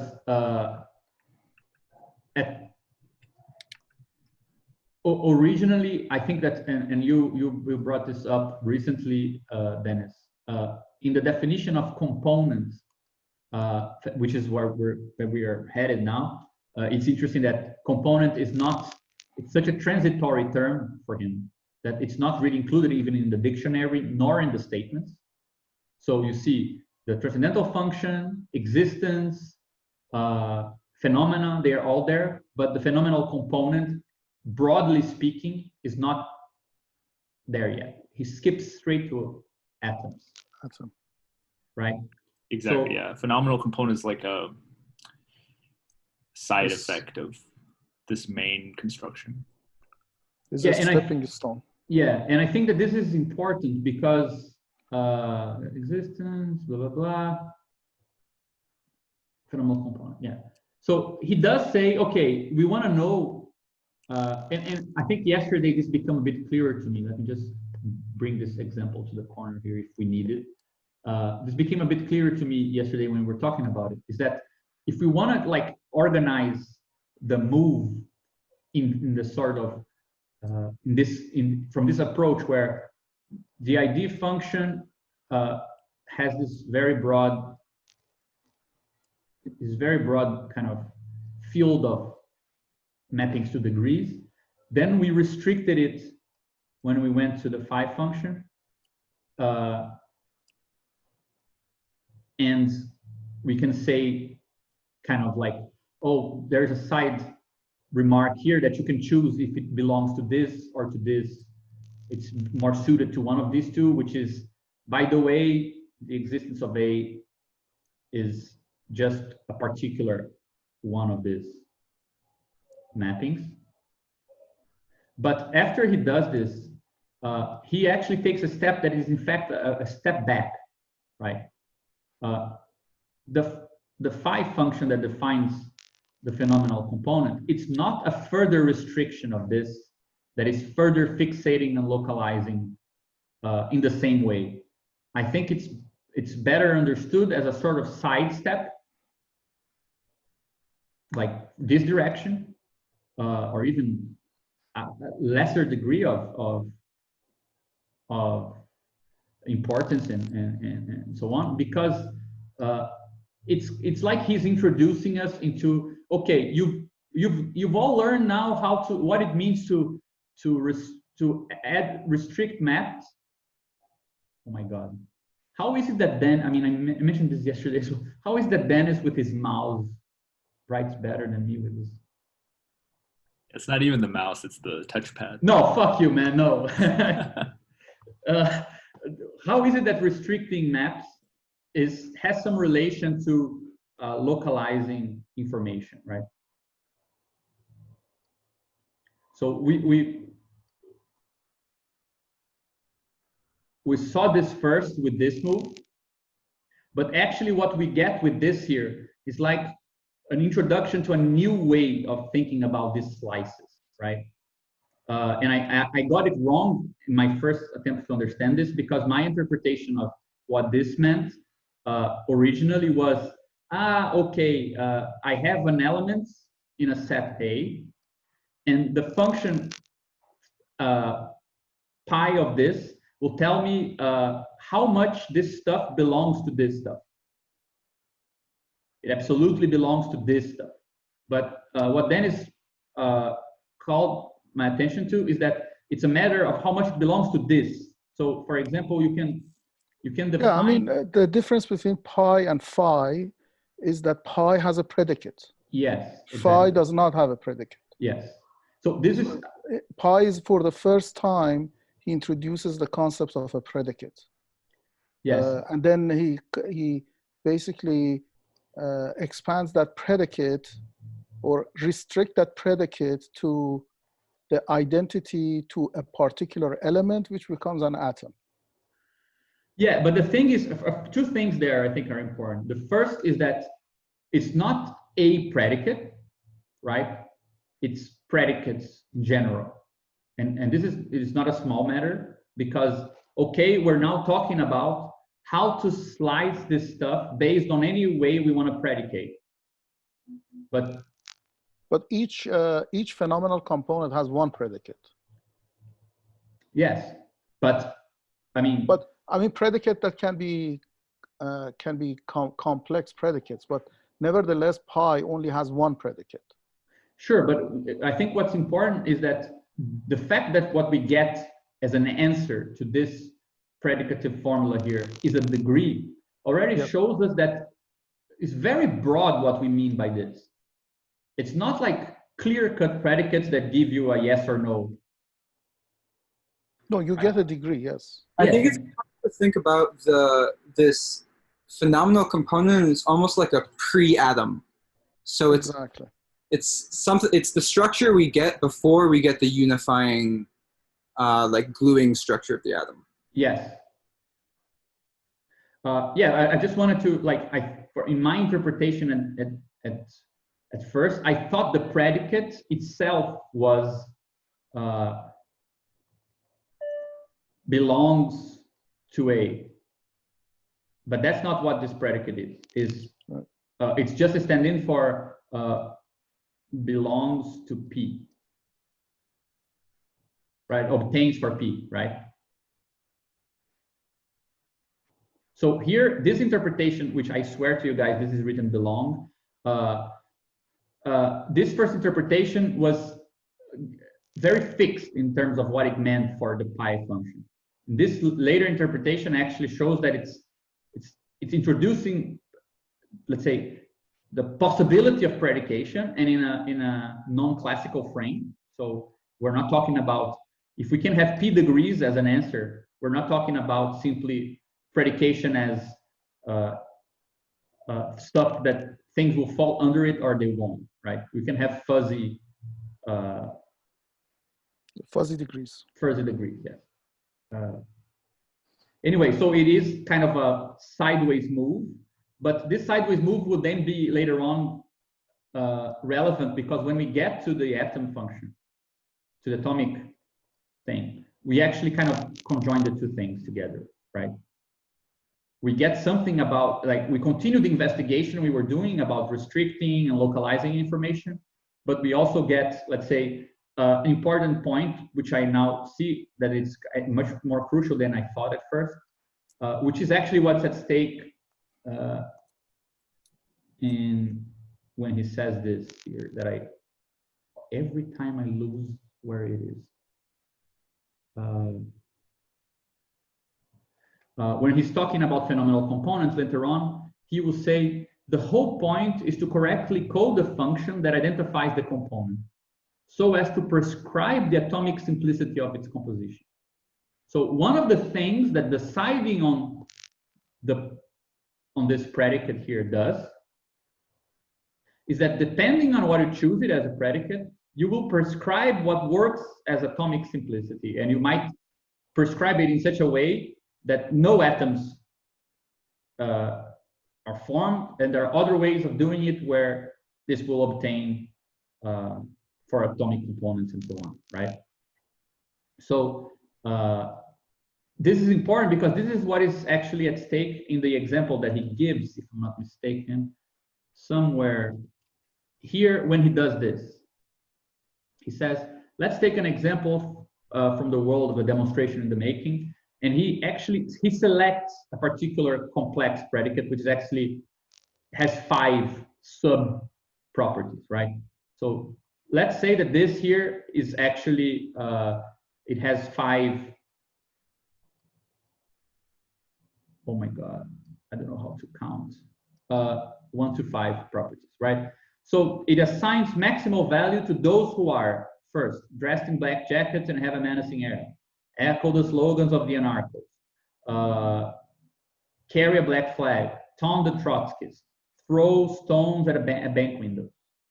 So this means that we're gonna slice up some stuff based on these 5 kind of properties, and we could slice it up in very different ways. Like we could have a phenomenal component defined in terms of, okay, I'll slice this reality, this world in terms of white people, male people, cisgendered people, or something like this, and you will get a different kind of set of slices of that world, different regions, right? The question is, I think that this helps to understand why the phenomenal component, the pi function, is a intermediary step, because what he means by saying that the whole point is to code it properly and to choose the right predicate, or to choose, let's say, the right sort of approach to predication, because some of these ways of doing it will give you degrees organized in a way that you don't get kind of atomic components, right?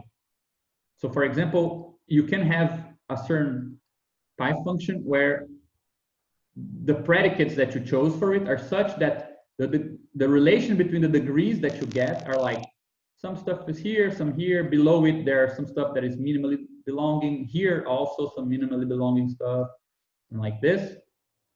And this thing here is 2 maximal points.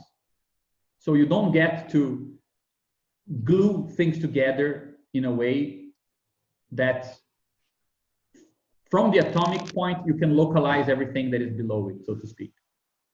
So depending on how you organize, how you define this,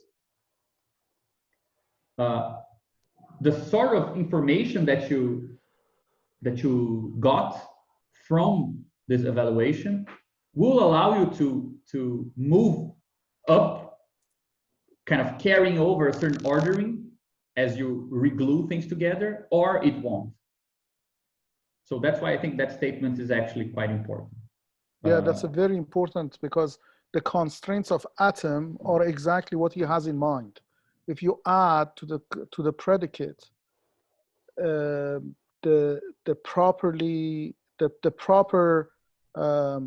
proper additions, so that those three constraints for atom are implemented, then each phenomenal component becomes an atom. I think exactly, and I think that this is important. For example, this is how I understand now this example that he gives. Like, okay, you have here, for example, this way of talking about some people in the demonstration, they maximally obtain for these 5 predicates, they have the 5 properties. Some people have only 2, like they're dressed in black and they are echoing slogans. Some people are just breaking windows and taunting Trotskyists, which is something that everyone likes to do anyway. So you get, let's say, something which is typical, let's say some component which is typical in the sense that it obtains maximally, right, is A1. And everything else obtains a bit less. But the thing is, let's say that inside of this, you actually get some people who have this 5 predicates, plus they came from Montreuil, and some other people have 5 predicates, but they came from Saint-Denis, right? This is what you get in this image. You could continue to analyze it in this way, because nothing is restricting this transcendentally. It can be any predicate because it can obtain for any value. But if you, for example, decide to further decompose this in such a way that these 2 things are predicates themselves, so you add this as a list, rather than having now a space of values that will be like, well, you will have a space where this now is maximal for Montreuil, and then these values here are below. Some of them are from Montreuil, some are not, so on. And you have another one for those who are some Saint-Denis and who also are like this. So in that sense, this further decomposition, so this other way of coding this will divide what was previously, let's say, a point of unit into further decompositions. So that particular way of coding this doesn't do what he says, that doesn't prescribe atomic simplicity, right? It's like almost like you moved past the point where it's relevant to predicate in such a way that that particular slicing up of the world will allow you to glue it back together locally, right? So and there's a choice here as well, right? So the choice of sort of like these 5, I guess, like predicates or atoms that describe the unity. So even though there's that choice, they're sort of like the cover of the bigger thing, the sub-atoms of the bigger thing. And even though it's a choice, it still is tied and is dependent on the being of the world and of the way the logic works, right? So it's not like you can just choose whatever you want for the properties of the anarchists from Montreal. Yeah. So there are many ways you could cover it, but it's still objective in a way. Yeah, I think it's important. We could say then that there is a degree of arbitrariness to this, but it's still, let's say, restricted to the fact that, after all, not only you have this, you have these 5 properties, but you also have other things that ontologically would like separate a multiple, right? So these are not arbitrary, like Montreuil, Saint-Denis, white, male, things like this. After all, there are multiples with this thing. So this all is informing this ontologically, so to speak. But from the other side, this is also informed by the fact that there is something we're looking for, right? Which is what he calls atomic simplicity. Which is something, I just wanted to add one more thing. I realized again why in the previous book, Badiou went over greater and lesser logic. You know that section about the syntax and semantics of the world, right? It's exactly this situation here, because we can write pi of anarchist as this.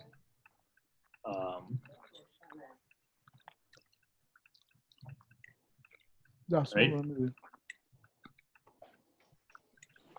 In other words, every predicate obeys the rules of logic. So we can construct the predicate of anarchist as the conjunction or intersection of the 5 predicates that were listed.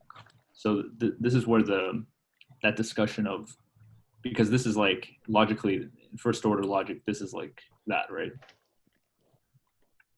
Like this. So from what I understand what you're saying, but okay, you're saying that that when we're talking about this arbitrary character of the pi function, what we're actually talking about is the fact that it will be consistent with the ordinary logical propositional formula, right? Yeah, like very practically speaking, like maybe nobody has thought of the predicate anarchist before. That predicate doesn't exist yet, but people have thought of predicates such as you wear all black, or you have some specific motivations and so on politically. And then we can construct the predicate anarchist by simply conjoining all the previous ones. And then we say, oh, wait a second, that also corresponds to an element. It's atomic in some sense. Yes.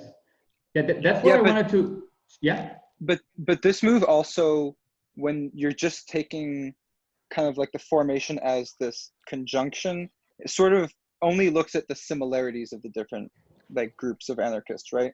And ultimately his goal is to make this thing not just into the conjunction, but into the envelope. So it includes everything, and it includes the differences too. That might be like a Deleuzian point a little bit.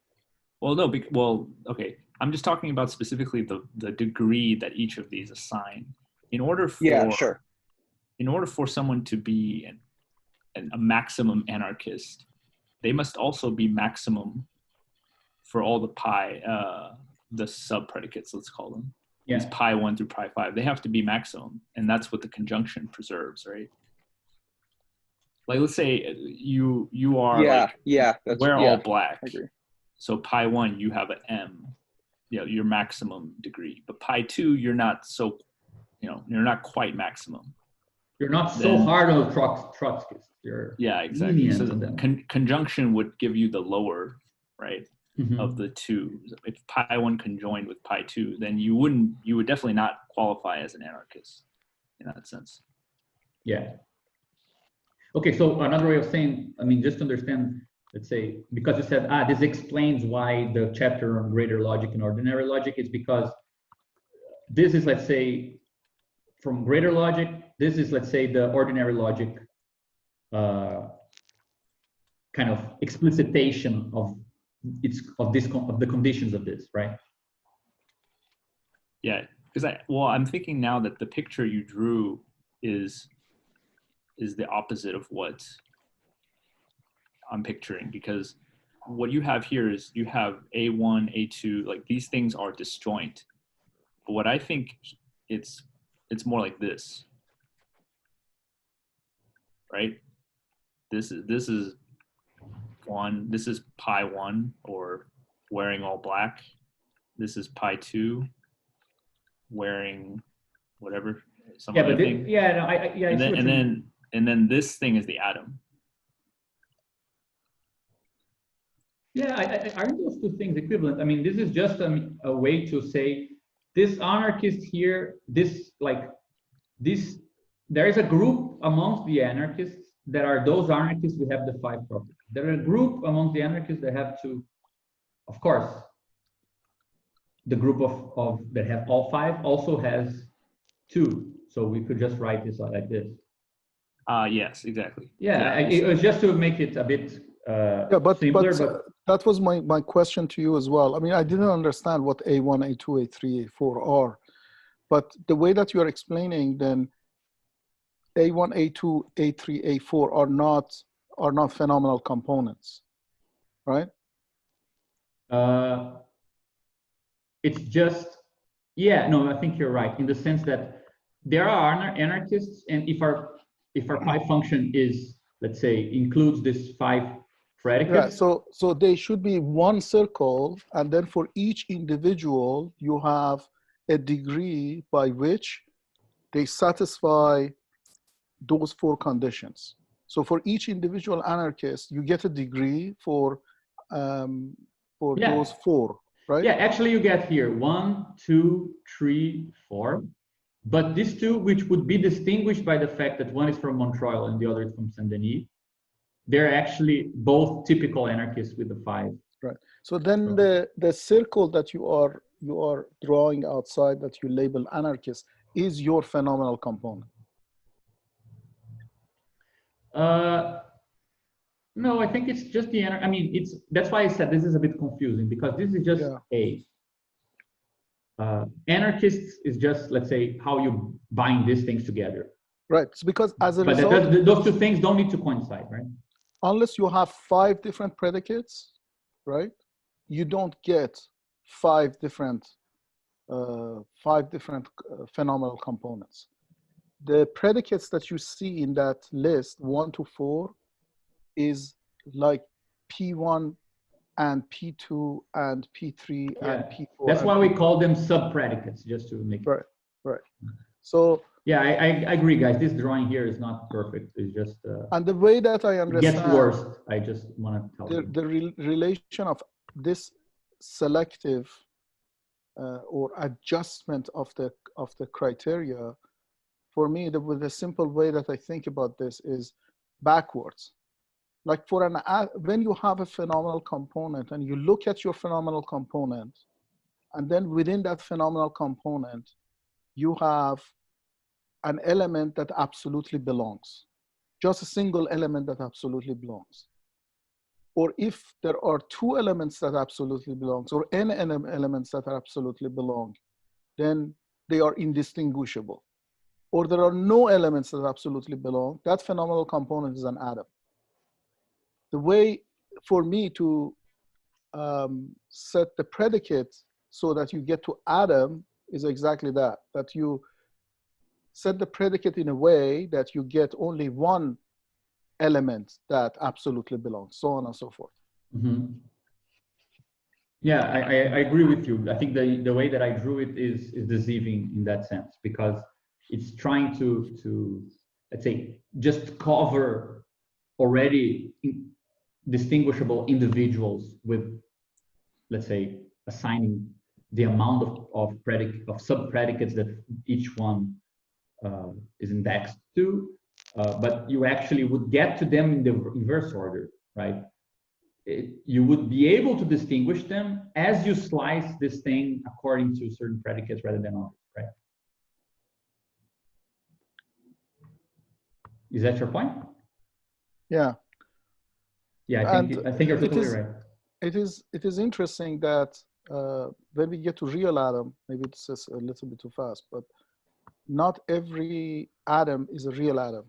Like clearly in this picture, you have from a multiplicity and a naive underlying multiple, you have a person and a guitar, right? Which are different, distinct multiples.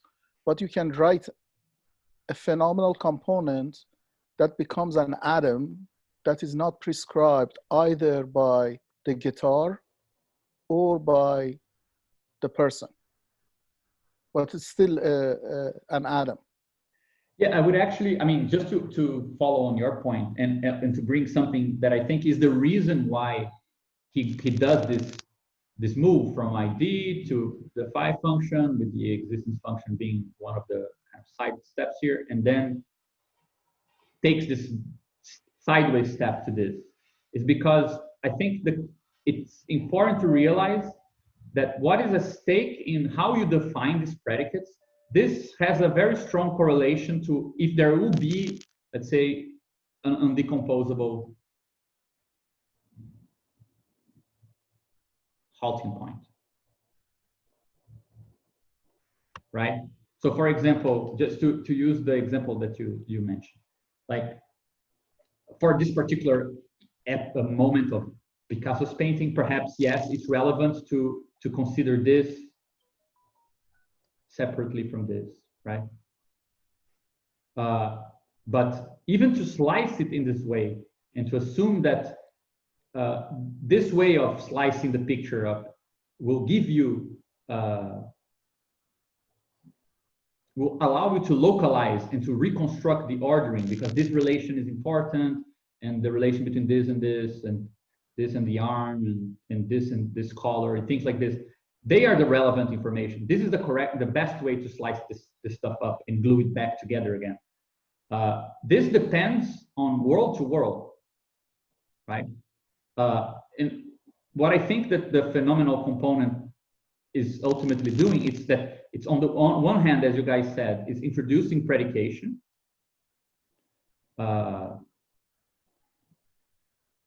But on the other hand, it's correlating, let's say, where you halt relevant predicates or sub-predicates, or the way that you approach, you slice up these multiples in this world with the closure, the logical closure of this space, right? So, for example, the example that we were talking about the other day is, let's say you have a cat.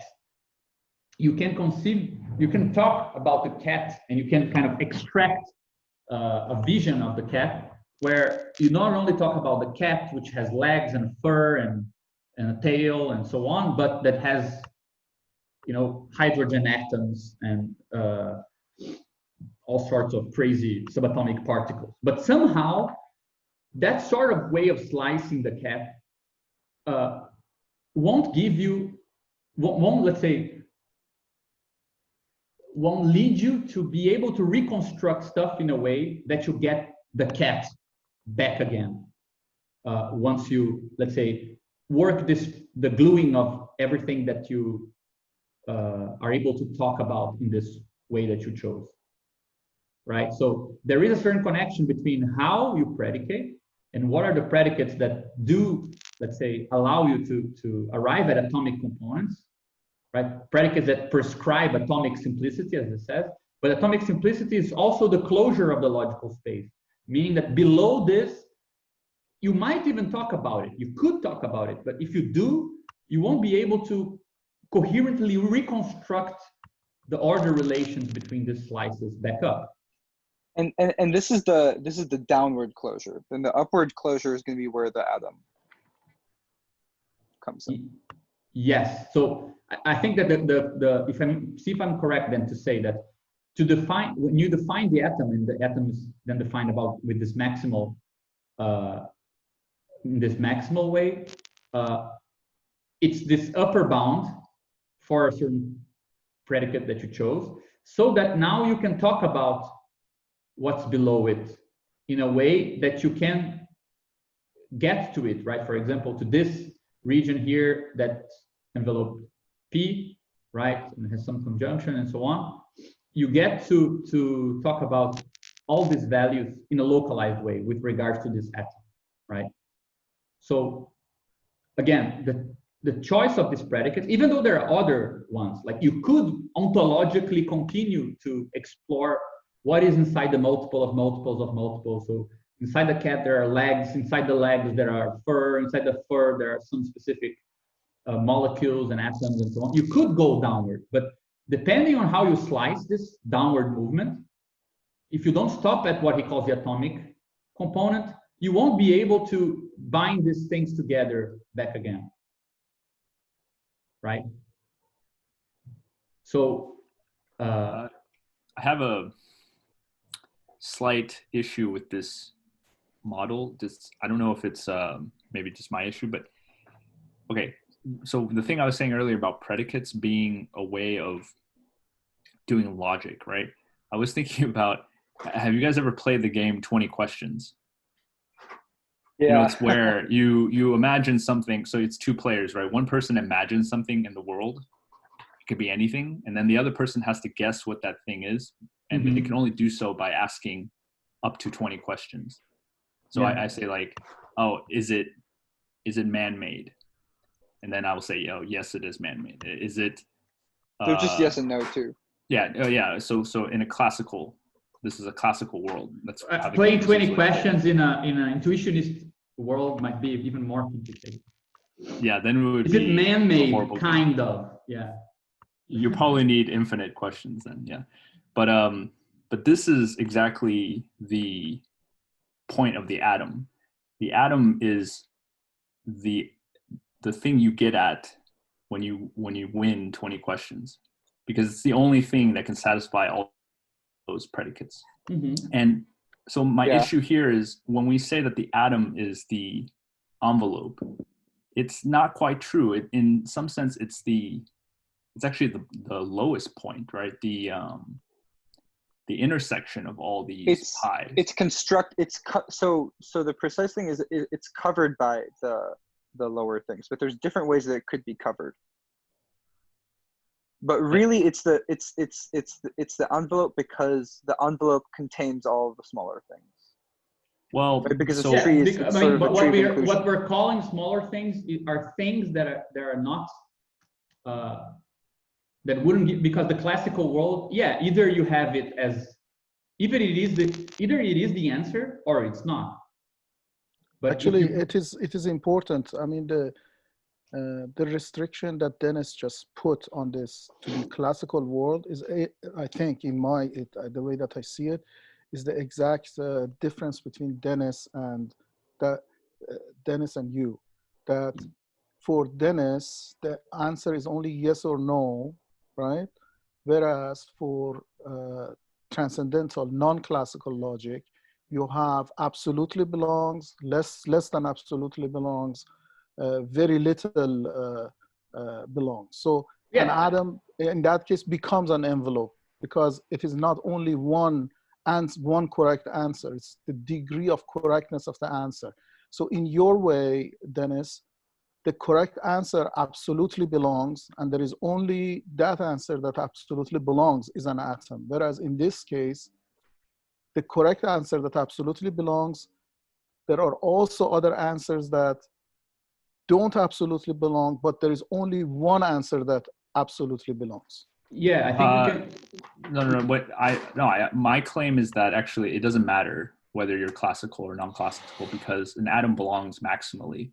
So when you convert from a intuitionistic to a classical sense, or back and forth, the atom survives that transition. Yeah, so it's maybe like the atom's existence is classical, or like the rules of its existence are classical. Oh, hold on, but I think atom is not just one element, though, Dennis. Atom have many elements.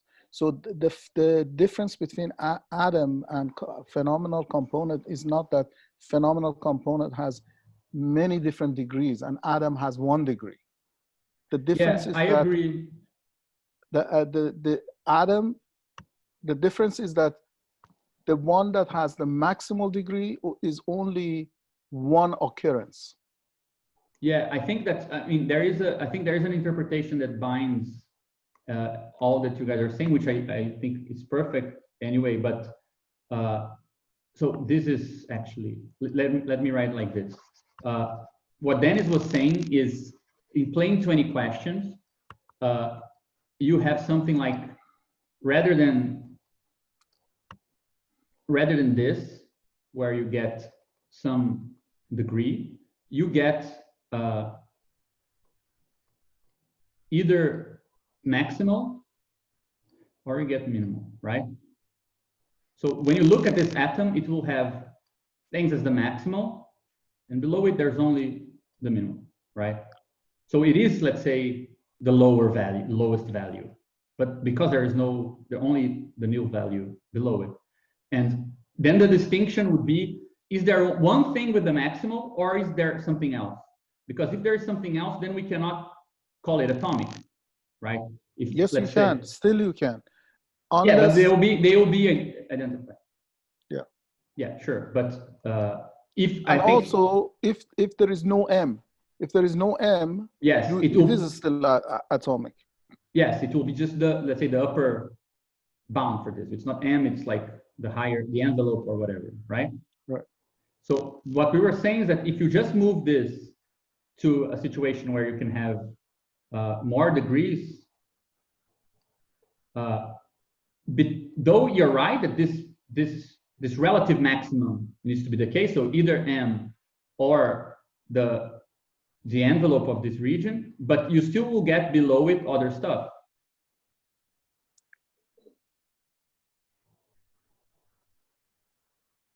What both situations exclude is the possibility that on the one hand you have an additional thing here that is by an added subproperty distinguishable and maximal. So in the case, for example, the Saint-Denis and the Montreuil anarchists, like that's a distinction that even though you could make, and then it would split the ordering into two branches, it won't give you the closure and the atomic simplicity you want to be able to cohere back up in your synthetic procedure, right? So that's the clause that we are avoiding.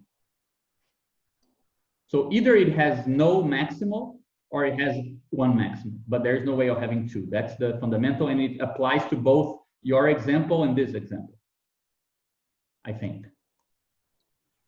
So I just want to, I think we're talking about the exact same thing. The only point I'm trying to make is with regards to the formalism, and maybe it won't make sense right now because we haven't reached that part of the book as far as the transcendental functor goes.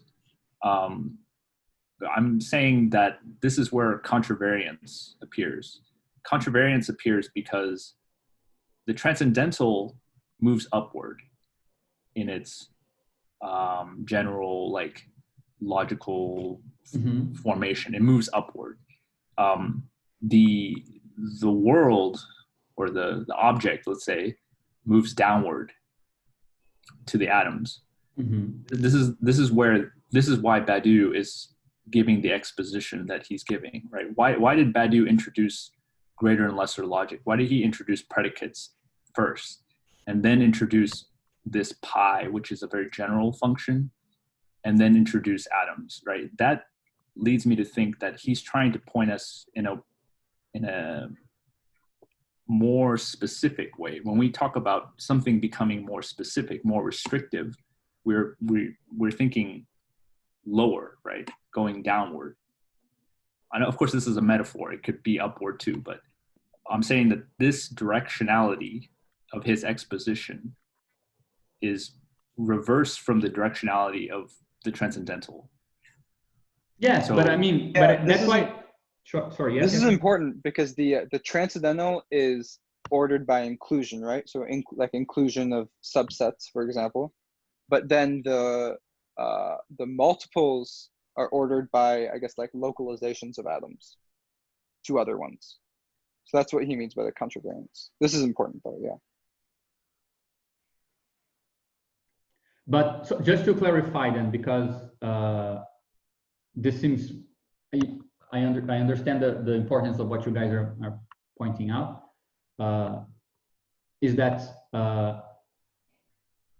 so the fact that this is defined maximally, and that you can use this then to localize it with other degrees, shouldn't be conceived as a tree that this is, let's say, the halting point, because this was maximal, therefore in a single maximal at most, or an upper bound or something, and that we localize lesser degrees inside of it, but we should conceive of this less degrees of atomicity as actually upper movements, like this?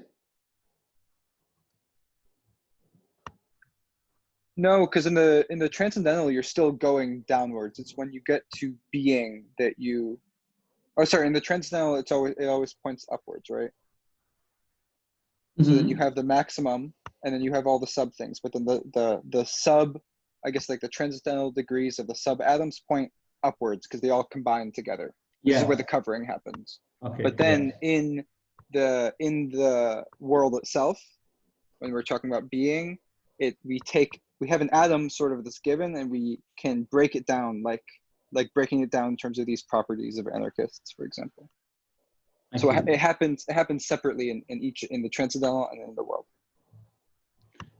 I see. Just to clarify then, because this for me is, I mean, the thing I'm most interested in this part is the idea that there is a relation between how we slice these components up and how this will define this logical closure of the space with the properties that we want it to have, which is some level of coherence, right? Which he calls compatibility and so on and so forth, right? Let's say, it's almost like he's saying, sure, this thing here is prescribed by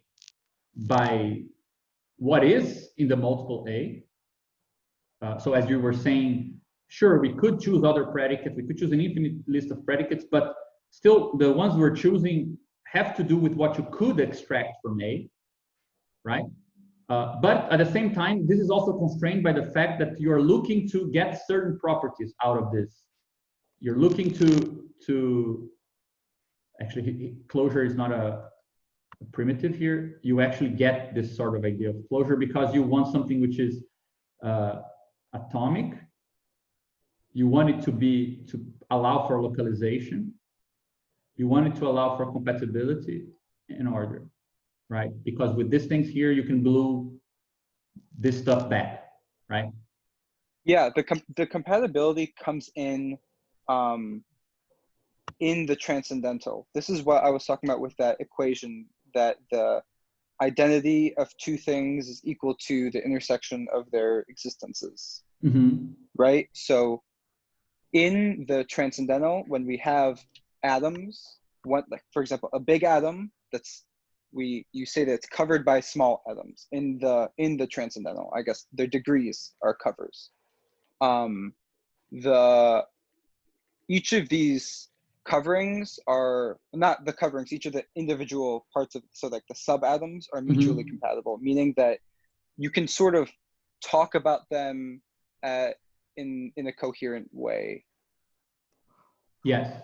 So like I think it's because the identity is equal to the intersection. So the measure of what they have in similar in what they have in common is the same as the degree of their their similarity to one another. So if to put it more generally, if I understood it correctly, but just also not to lose track of this point that I wanted to understand a bit better. Let's say this upper movement of finding the envelope all the way to the maximal of a transcendental, the fact that these predicates are slicing things down, right, down to the atomic component, this is what you're calling contravariant. Yeah. I mean, of course, we can see them. We can see them as being pointing in the same direction, right? It's arbitrary, but just the way he's trying to point us towards with predicates and with this conjunction operation, and also the whole idea of an atom, like you said, it's the logical closure. It's the lowest bound of things, right? Why introduce pi first? Because pi captures a lot of things, right? Pi being the phenomenal component. It's like the game of 20 questions. Again, that's what's motivating my entire rant here is you're playing 20 questions, you come up with a pi. Is it man-made or not? That is maximal over infinite things, right? Or not infinite, but a lot of things are man-made. Probably infinite things, since you get an infinite series of man-made statements on top of it. Yeah, exactly. So yeah, and then that's not enough information. I want to win the game, so I need to come up with a more precise question. So another pi, a phenomenal component, so on and so forth, until eventually there can only be one thing. And it's possible that one thing doesn't exist, doesn't have, or not even existence, but ontologically, right? I can come up with a series of predicates such that nothing will fall under that. Yeah. But nevertheless, it's atomic in the sense that if something were to fall under it, it would be unique. Okay, so the thing that I wanted to understand once you guys, that makes a lot of sense to me, but what I wanted to understand is, so, but at the same time, some things with this choice of predicates fall under them to the p degree rather than maximally like this. Yeah. So how would you write them into this picture? Yeah. Not here then, that's what you're saying. Yeah, well, I'm saying all the non-maximal stuff goes away. It doesn't matter because in the end, A is maximal for the predicate you choose. I guess this is where alpha comes in, right? The thing you want is alpha. And the postulate of materialism says, okay, there will be something corresponding to that alpha, which is A. But alpha is, what makes alpha unique is that it only has one maximal thing. So it doesn't matter if some other things are non-maximal for it. Yeah, but again, but let's say you wanted now to locate this inside this transcendental poset, right? Hmm. It would fall somewhere here, right? Its degree of existence and so on. No, actually, it would fall in the maximal. It would go, and this is the contravariance, right? The smallest things on the right side are the top things on the left side. Yeah, so the left is in the transcendental. This is where everything points up. That's the inclusions. And the right is sort of in the world of being. And this is where you get an atom that's composed of smaller atoms. Yeah, we were rather saying, than gluing things yeah, together. so I'm just trying to build together the picture where the halting point, which let's say is maximal in the sense of the pi function you chose, right? You can see when you consider the, let's say, the inclusion and the slicing side by side, that this thing here is, let's say, singled out, but it doesn't mean that it doesn't have, let's say, enveloping relations to other stuff which had like a p right degree here. No, so but I think that this is important because the whole discussion on atomic logic is kind of like shifting. Once you get to this, which at first is just postulated as an alpha, right? Once you get to this alpha of x, which is, sorry, not like this, sorry. Once you get to the alpha such that the pi of alpha was maximal, right? It's mapped here. You now have some atom to guide you onto how to glue this stuff.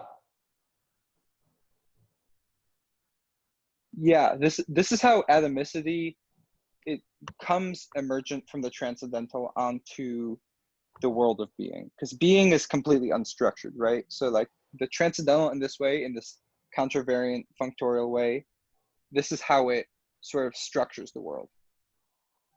And this is where the logic comes from. Yeah, I see. Okay, so the right picture is sort of emergent from the left in a way, I think. Yeah, so in this picture here, this is coming from A and this is coming from T, and we're looking for which pi will give us a specific alpha in it, like one alpha. Yeah, that's maximal, right?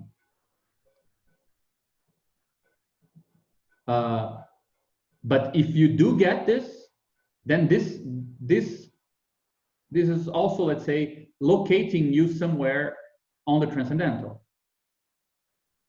I haven't read that part that far yet, but I don't know whether this is relevant or not. But the difference between alpha and A is a very explicit difference. It's not like every alpha becomes an A.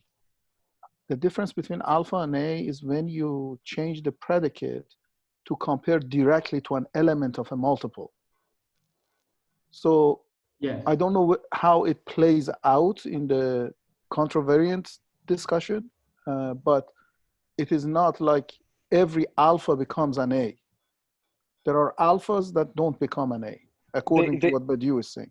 They do by the end. He unifies them all in the end. They do? Okay. Yeah. And try to find where that is.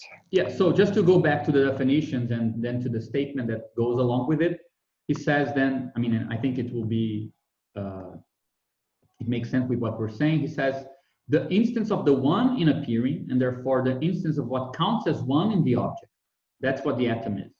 Take a world whose transcendental is T and an object of this world. We call atom a function of the set A to the other set T, ordered set T, such that at most one element in A takes the maximal value M in T. So the atom actually, I mean, it's giving, this definition is actually saying something about the function you chose, right? The function will be the one that at most one element in A takes the maximal value in T, right? It is a component of the object reduced to at most one certain element. That is an element whose value of belonging is maximum. Yeah, you know, sorry, go ahead. Yeah, no, sorry. Oh, I was going to say, you know, another nice metaphor from philosophy we can use, this is basically descriptivism, right? If I say the author of Shakespeare, that predicate nothing may fall under that, because maybe I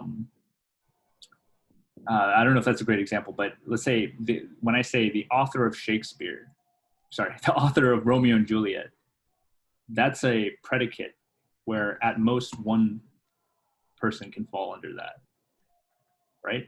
Mm-hmm. And descriptivism says that everything can be equated to its description, right? Maybe Caron can elaborate on this, but from my understanding, it's this idea that we can substitute anything with its description, and the description is basically a concept or a predicate that isolates that thing. Mm-hmm. Right? But there can be descriptions that have nothing falling under them. So yeah, alpha is a description. Alpha is like the author of Romeo and Juliet. A is Shakespeare. Yeah, but I understand what you're saying. The thing that I was trying to bring into play is that, for example, there are many ways to slice this painting into components, right? There are many ways to predicate it in such a way that you will get something that is singled out. For example, if you look at, for example, the hues of blue here, you can go very, very far into selecting something unique, right? Like this blur here, like which is slightly slightly brighter than this part here, for example, right? But the fact that you can do it and that the support set has something to be separated that's unique to it doesn't mean that that particular way of slicing the space, the visual space, will guarantee that you recompose the painting in accordance to its structure. So what I'm trying to understand is,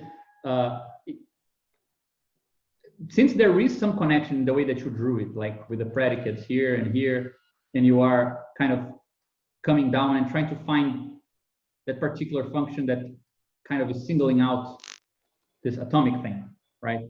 But at the same time, we know that there will be things inside this component that in another world, they might be relevant, like in a not in the painterly world of Picasso, but perhaps in the history of in a spectral analysis of color. You're interested in certain subtleties that required your predication to go into more detail. And you could do it because ontologically there is something in this multiple to support it and to give you like an atom for it. Like you're interested in the fact that this is slightly different, this is slightly different, like, but perhaps there are, in the world of this painting, it might be the case that the resolution for what an atom is doesn't require you to go this far. On the contrary, if you do go this far, you won't be able to let's say, it's better to consider this let's say, almost like a meaningless subatomic part of an atomic component, which is called like a kind of bluish region, right? And it's more important the fact that this bluish region is kind of like the same color as the man. That's relevant. Whereas the fact that this is a particular region that is totally disjunct from this region here, because the hues here are different than the blue hues here, that would be, let's say, if you were to consider this atomic, you would lose the coherence of the painting, you know? So I just wanted to make clear for myself in which sense there is some sorry, I think that Yasha said something.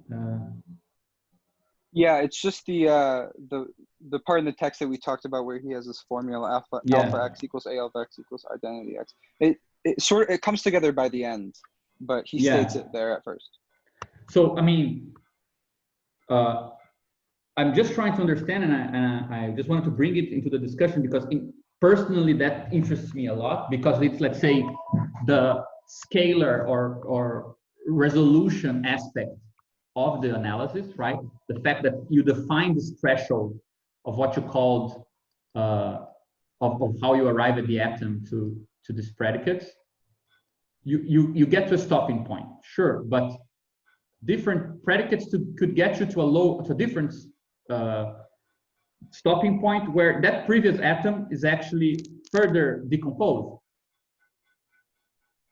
For example, in the example that I gave of the cat, right? You could continue to slice it with predicates that would give you, let's say, the chemical composition of its skin. So there is some constraint on how you arrive at the atomic component and therefore define disclosure that is not, that concerns, let's say, this logical condition, which is something that he develops right after this, which is, look, certain ways of slicing stuff are interesting, but they don't give, you lose, let's say, the capacity to cohere it all back together, right?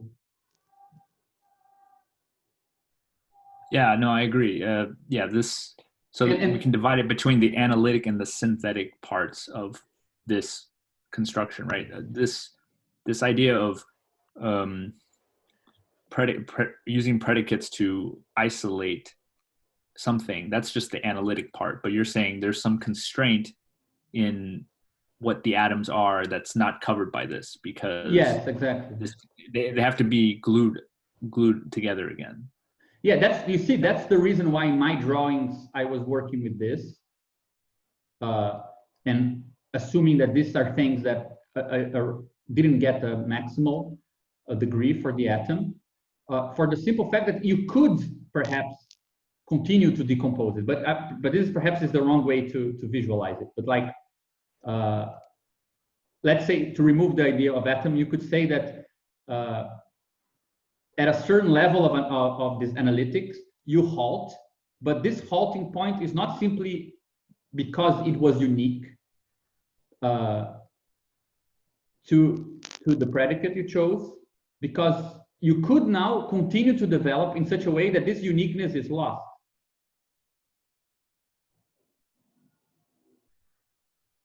Right? For example, you chose the cat as your, it's the only one thing that had 4 paws and something like a fur, and was kind of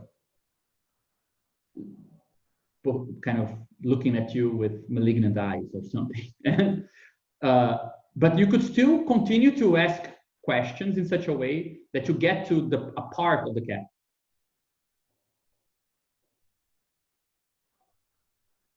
Right? I mean, the example for me here is the anarchists, in the sense that if your predicate is only those 5 things, so 5 sub-predicates, you get this typical anarchist as your atom. But if you were to include here, let's say, a geographical difference, like those that come from Montreal or those who come from Saint-Denis, that atomic thing would actually divide, and you would get 2 things. One belong to Saint-Denis, and the other that for Montreal. And why is this not interesting? It's not interesting because you can't, let's say, organize other degrees of belonging from this backup. It's not the upper bound of the lesser things that didn't really fit this, because you divided the tree into two. I think that's and this would happen here with the example that I gave of the painting. Like, you could continue to decompose it in this, further your analytic, but you would be losing, like, you'd be not respecting a second clause, which is a syntactic clause. Like, do it in such a way that it's gluable back, right?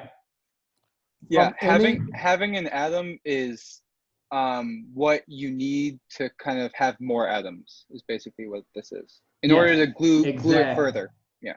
Yes, because you want this atom. That's why you get to, like, the phenomenal component. Then we get to the atom part. Right, here's the phi function and the ID function in that kind of step. But then you move from, like, it's part of once you get the atom, and here you have it's again a side step, which is the postulate of materialism. But once you get this, we move into atomic logic, which is the end, let's say, of the analytic part and the start of the synthetic part.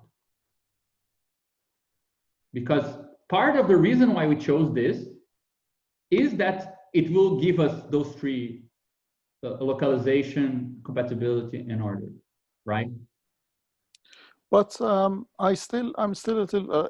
I have written. I'm sorry. I've read to the middle of section 11 of subsection 11 of section 3, which is the real synthesis. The real synthesis, yeah.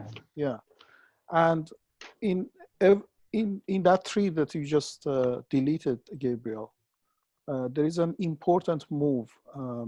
The move is from pi x to alpha, and then from alpha to A, and then from A to atomic logic. Yeah, you're right.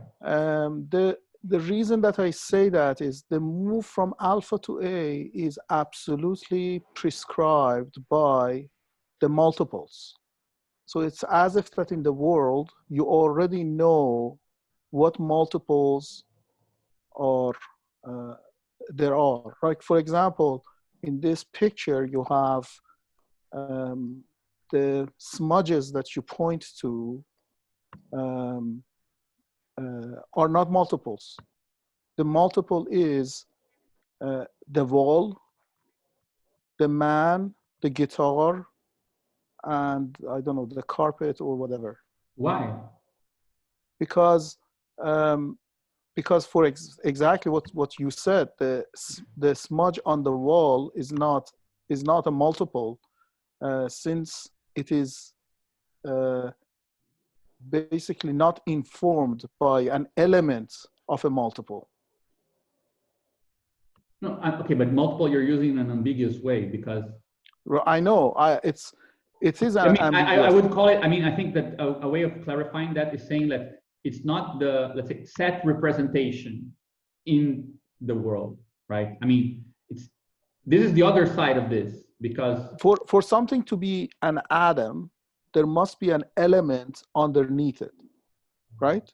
So, for example, if you call the darkest shades of the blue in the page, so you have the floor or whatever that is, and you have the dress that the person is wearing, right?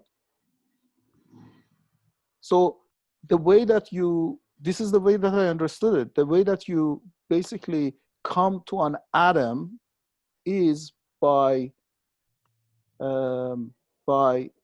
being guided, so to speak, by the elements of the multiple already, by the being. So the being there is prescribed by the being. Now, yeah, but I mean, you are describing, even in the synthesis, you say all the order and compatibility and localization is of the elements of the multiple already, not atoms that are not prescribed by elements. So the reason I'm saying is that the smudge on the wall that you point to is not, maybe a smudge on the wall could be an atom, but it's not prescribed by an element of a multiple. Yeah, well, I understand what you're saying. I think that's a crucial point, but the distinction that I'm making, if I understood correctly, something that Dennis and Yesha kind of explained to me last time, is that it's true that Badiou, with this step here, the constraint on the element of the atom gains, let's say, the central role, but at the same time, ontologically speaking, it's not true that this is not a multiple. It is a multiple. The point is that we're logically constraining what counts as a multiple, what part, or what, let's say, resolution of the multiple counts as objective for this world. So that's why I was comparing, let's say, the painterly world of this space here, visual space, with a different transcendental, which is, let's say, if you're analyzing this from spectral analysis sort of point of view, where again you still will be constrained by the multiple. This is still here, but that this can be, let's say, singled out as the element that supports an atom in the spectral world, where the transcendental is simply the ordering of colors, not the ordering of forms, not the ordering of other stuff, right? For that world, this atom would respect the syntactic clause, because in that transcendental, asking about the relation between this atom and some other stuff and this little thing here, all of this allows me to glue back together the color transcendental. But in Picasso's painting world, you might be a bit of an idiot if you're looking at it as if it's only a matter of colors and the forms don't matter, and let's say the colors matter absolutely in their absolute distinction, whereas it might be the case that you only get to grasp what is, let's say, the syntactic counterpart of these atoms if you halt your analysis, if you choose a certain predicative approach that stops earlier and gets as the element, as you said, the fact that this is a window and this is the multiple, rather than this small thing here. But ontologically, both this and this are multiple. Yeah, and I think the reason why, like, for example, when we look at this painting, we won't say that this random smudge is an atom, is because it doesn't have like we don't have a coherent language to like discern it from other things and to give it identity. Yeah, that's what like this whole project is about. It's about what can we be. The atom is like the thing that can be counted as one, right? So like maybe we can, if we're understanding this as a figurative painting, we can see that there's the man, and the man has parts. He has an arm, he has a head, the head has an eye, and then the man's holding a guitar that's a certain relation as well. The guitar also has parts, but like some random smudge, we don't have like a framework to discern that from other things. And that's why here we won't say it's an atom. But like it really depends on the world. So exactly, that's what I wanted to get at. Like it's a weird thing to I think it's very singular about this project, because I'm just going to add this other painting here. It's very singular about Badiou's project that atoms are, let's say, a middle point between analytic and synthetic. So you could get, let's say, a sort of purely analytic definition of atoms. So the only conditions for them are analytic. And then you can't really, let's say, discern if your closure is ontological or if it's logical, because once you hit the atom, it's an atom for all worlds, right? For example, why did I choose this other painting here? Because in the world of figurative painting, this part here it's not really relevant. Like actually this whole part here is relevant only insofar as this axis is defined, right? This is, let's say, the wall, and this is the figure. This is in the foreground and this is in the background. This is important. And I mean, later on, a very important art critic called T.J. Clark realized that this is for him, the birth of modern abstract painting. Like this is the first time that we get a painting in modern painting that, due to very specific social conditions of the time, Marat was this revolutionary of the French Revolution, and the painter David fell into a paradox. Like Marat was the representative of, you know, the break with representation of kings and big figures in politics in favor of the people. But when he died, they wanted to paint a portrait of him. So how could you paint a portrait of the guy who was against the representation of sovereigns as the sort of representation of the people?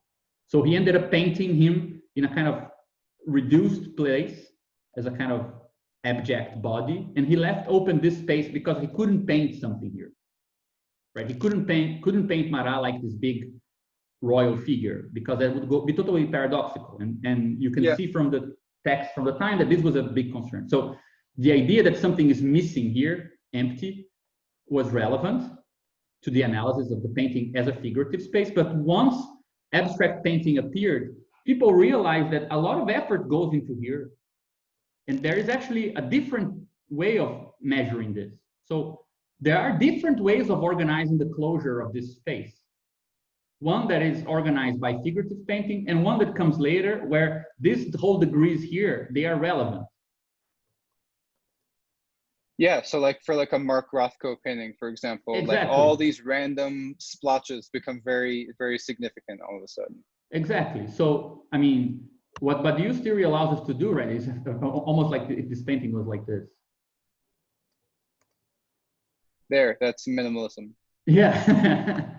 So what I just wanted to clarify, which I think is important for other reasons as well. For example, the project that Dennis and I are interested in, the stuff that Caron is working on, the idea that you have some level of it's not arbitrary because it's objective, but it's not ontological in the sense that you hit the halting point, which is the void, right? It's a sort of mimicking in appearance, under the conditions of each world, of what it means to find the halting point. And for different worlds, different things will be, as what Badiou says, at the edge of the void, right? So for the figurative painting world, if I ask the identity of this blob and this here, it's actually quite maximum.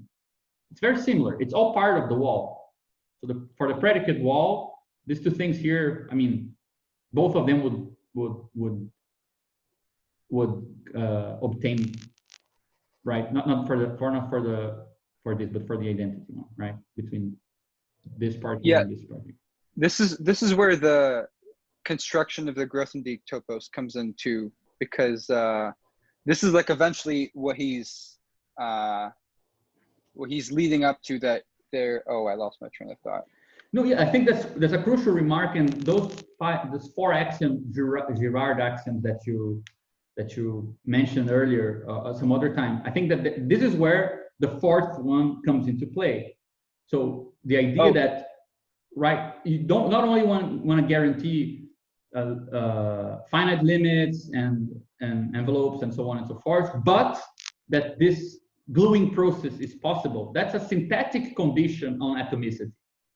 Yeah, the whole construction is sort of an abstract representation of what a possible world that like is sort of has like an ontological foundation can be. Like that's the whole project, but it doesn't have to be just like a set structured only by the its being, right? Yeah, that's the power of it. That's how it generalizes. Yeah, I think that's the point. And also, in a certain sense, it's true that this is a multiple, just as much as it's true that this part here is a multiple. So it is both stopping at this level and stopping at this smaller level. Both of them imply an ontological counterpart, because you don't get to stop at something which is not one of these multiple layers that are ontologically there. So you respect that ontological condition of real atoms both ways. So but that's why I think that there is an additional clause, which is the synthetic clause that is developed in atomic logic, that look, you want to get to the point where what the predicates that helped you to slice this painting into, as Dennis said, like the particular 20 question game that makes sense for this world is such that once you get to the atomic component, it should still allow you to reconstruct things coherently, right? So for example, it should, for the figurative painting world, be in such a way that the difference between this and this is maximal, whereas, for example, in the abstract painterly way, perhaps this is not the maximal difference, right? Perhaps this and this is maximal. So don't choose atoms in such a way that you can not reconstruct this particular identity function as being quite disjunct. Whereas for another atom, this and this will be the main disjunction, perhaps.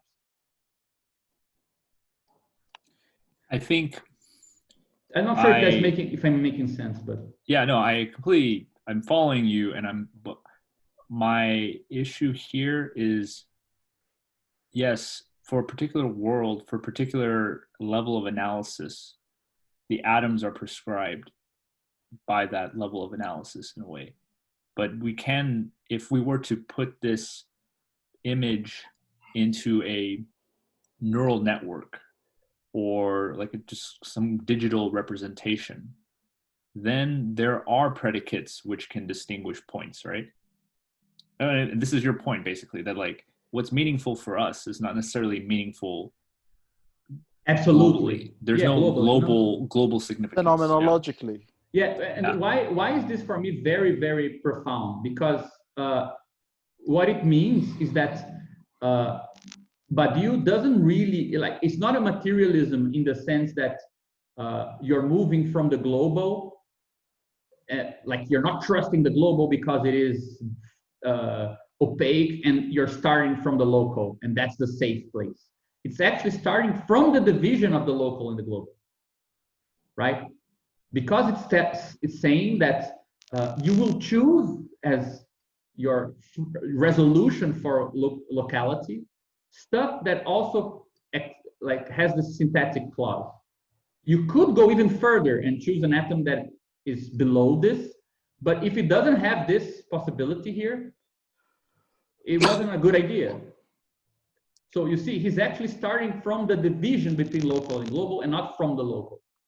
Because for different worlds, that distinction will be organized in different ways. Yeah, you mean the globals, the distinction between local and global is already introduced in the way that the synthetic and the analytic have to be compatible. Yeah. From the beginning. Yeah, that's what I think. Yeah. So this is and this clause here, from what I understand, this is what Giraud's fourth axiom there is asking to guarantee, right? It will be a Grothendieck topos if this is possible, right?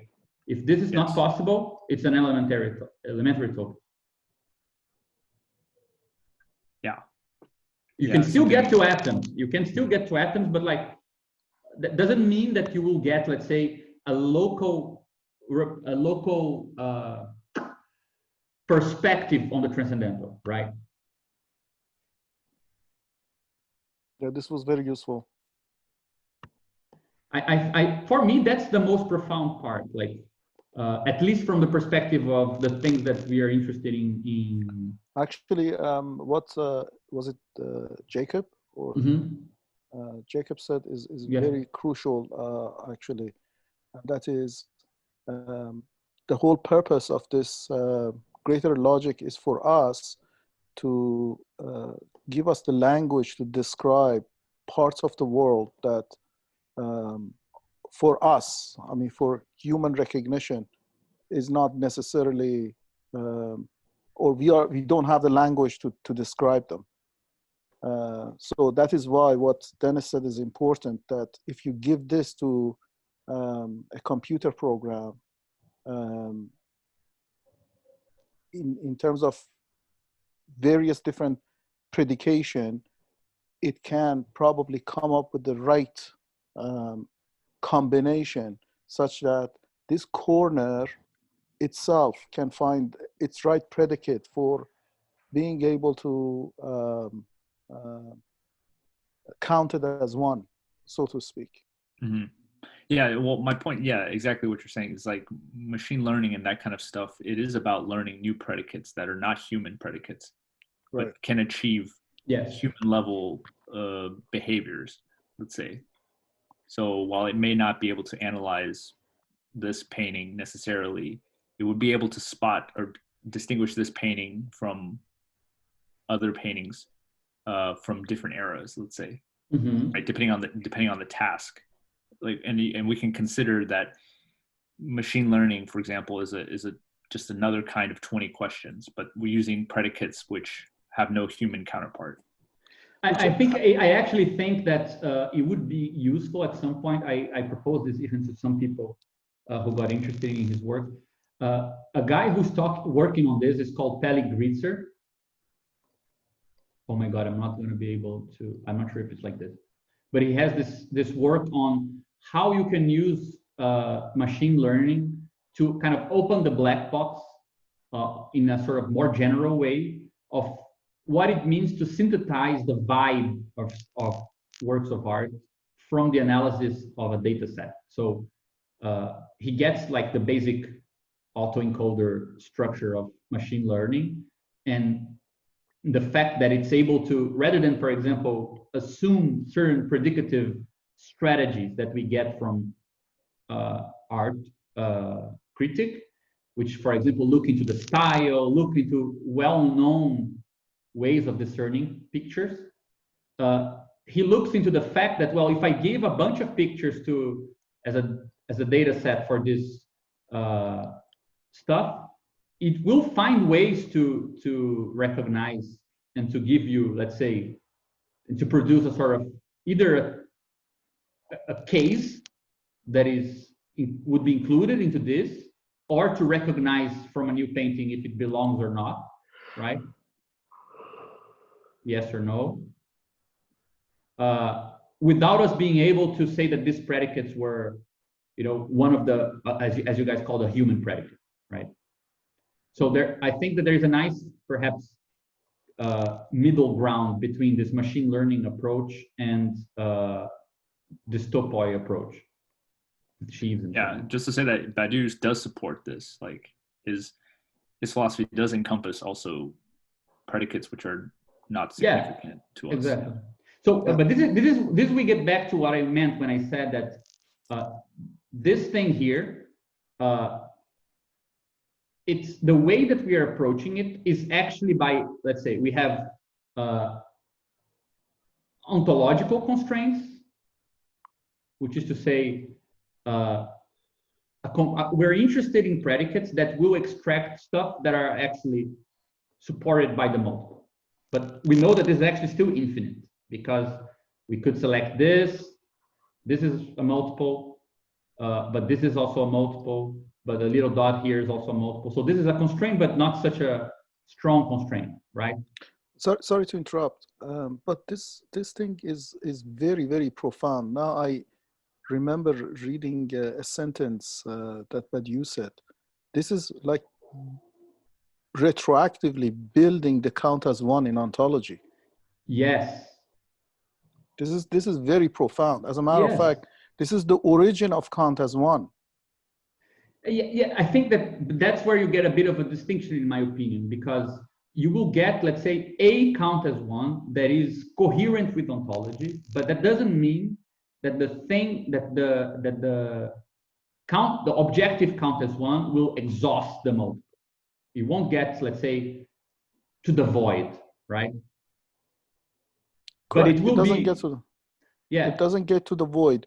But what I'm trying to say is, in this case, ontology is just an abstraction of this stuff. Yeah, you can reconstruct the world of ontology as within this machinery, right? Yeah.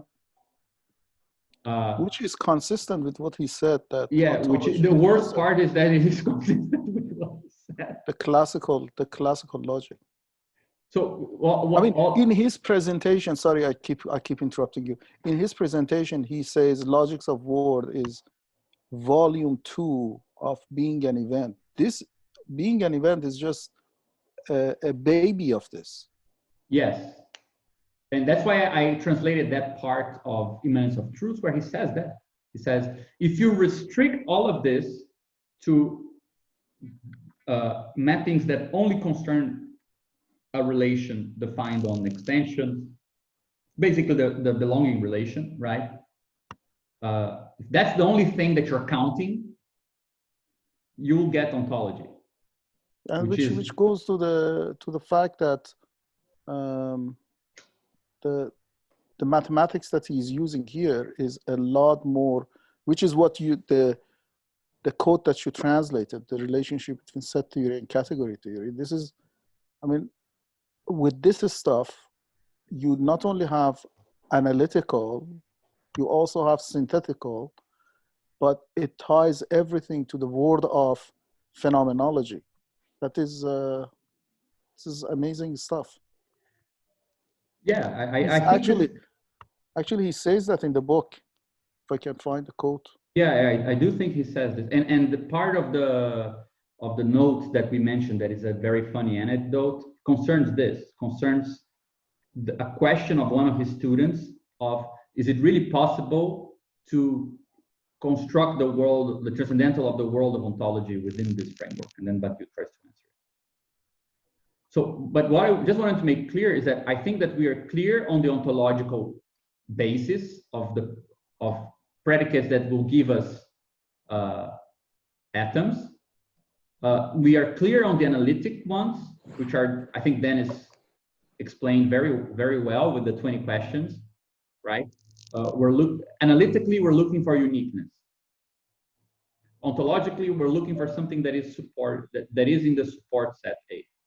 But we also have a syntactic condition, and this is why I think that ultimately ties back to the global, because it could not do this.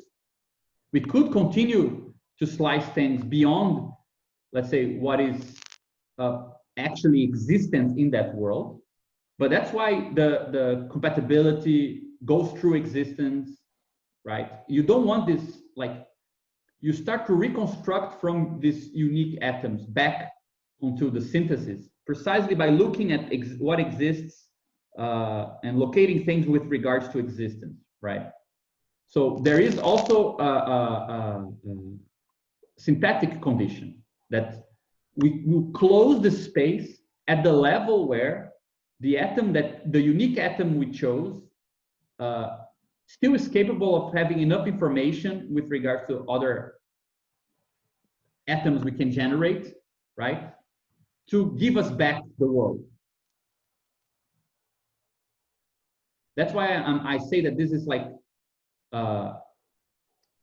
starting from neither global nor local and defining local and global from this perspective, rather than defining what is the ontological basis and then building up.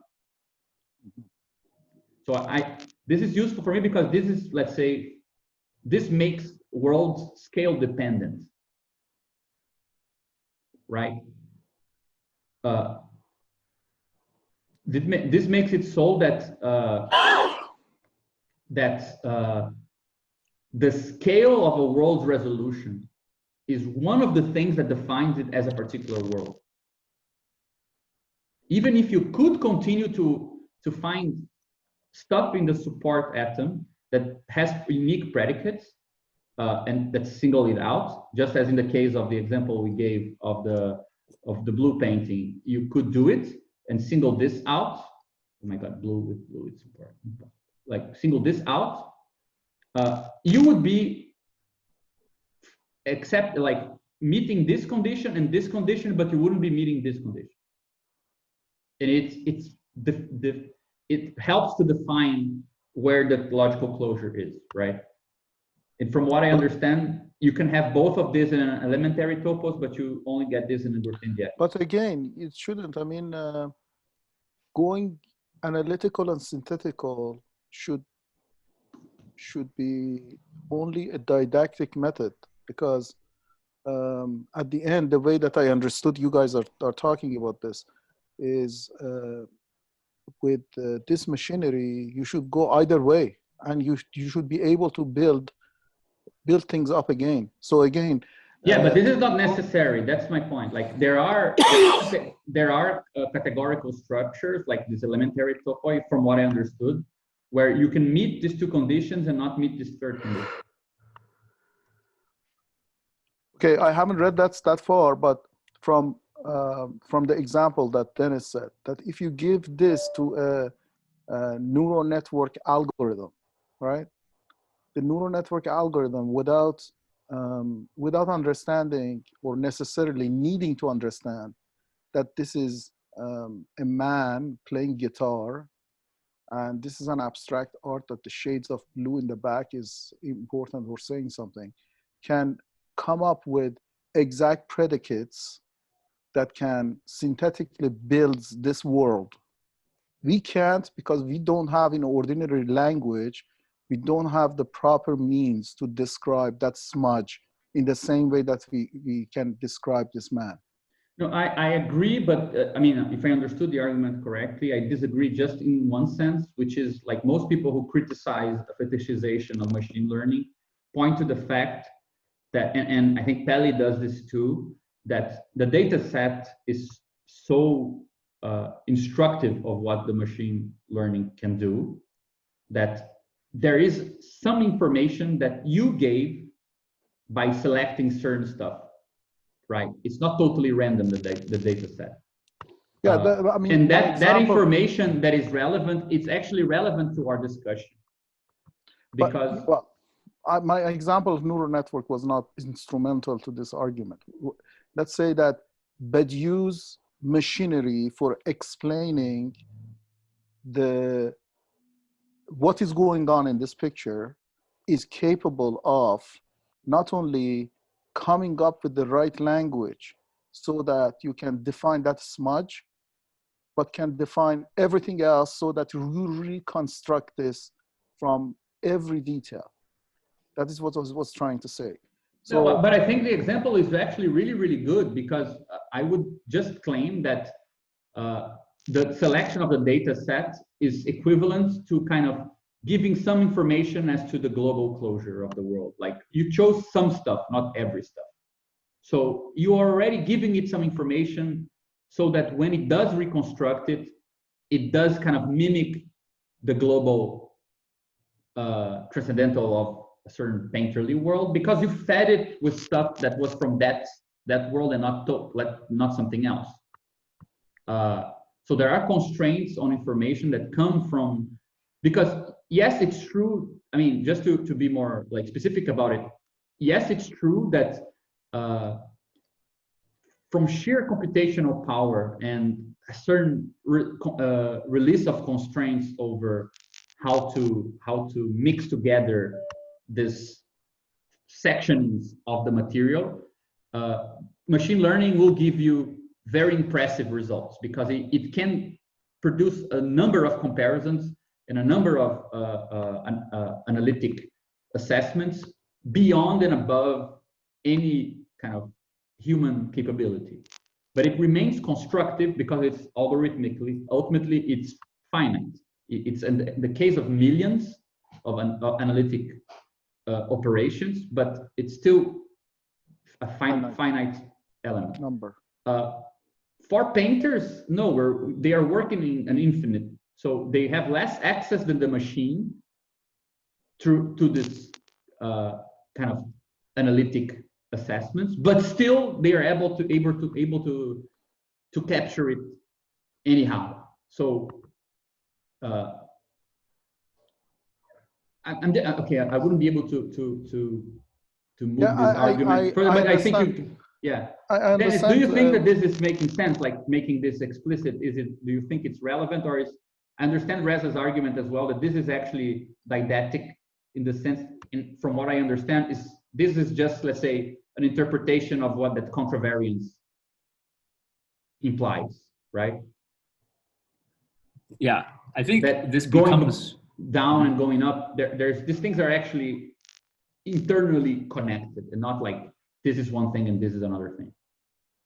Yeah, they're internally connected, because the method you use to do the analysis will limit how well you can synthesize. And then you can see this in when you create these, they have this generative artworks made by computers, right? You feed it like a bunch of Picassos, and then you say, okay, now make me a Picasso. But I think like if you were to put that up, still at this point, there will be many humans that can still say this doesn't look like a Picasso, right? Yes, not only that, but also I think that, for example, I was talking about Telly's work with a friend who is very much part of the art world, and he was telling me, yeah, but for example, you have the problem of parody in artists, which is where the very mimicking of a style there is an added information to it, which is if you mimicked some other artist, which is actually outside of your style, that means something different. So the actual collection of objects that can make up an artist's thinking can exceed this sort of similar and differential kind of analysis to include things that are purposefully disjunct from a certain visual world, and then that similarity between something and something else acquires a totally new value because it's enveloped with something that is totally disjunct with it in that artist's world. So Andy Warhol that would be then isn't that another atom? You added a new atom to your system. But then it's not only you added a new atom, like in the sense of you qualified what counts as simple in a new way, not simply keep the other one and add the new one, right? Like, because the atom is like it's a function that changes, that has its own perspective of identities on everything else, right? So adding an atom is like adding another dimension to your space. So it's like, yes, you have a parody, but then you add this extra thing, and suddenly the parody is a bit different than before. Yeah, it becomes a parody, right? Let's say if I only paint like Picasso, I'm in the style of Picasso. But if I do like a performance art and the painting like Picasso, the conjunction of those two things, the common point between them is not the visual world of Picasso, it's something else.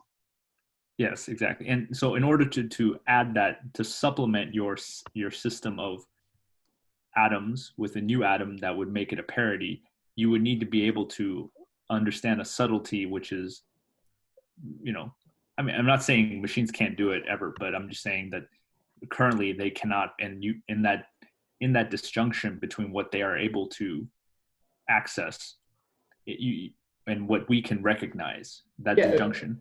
That's where we can see this analytic synthetic thing playing out, right? Because their mode of analysis is missing something, whereas our mode of analysis allows us to perceive things differently, and also allows us to generate a different sort of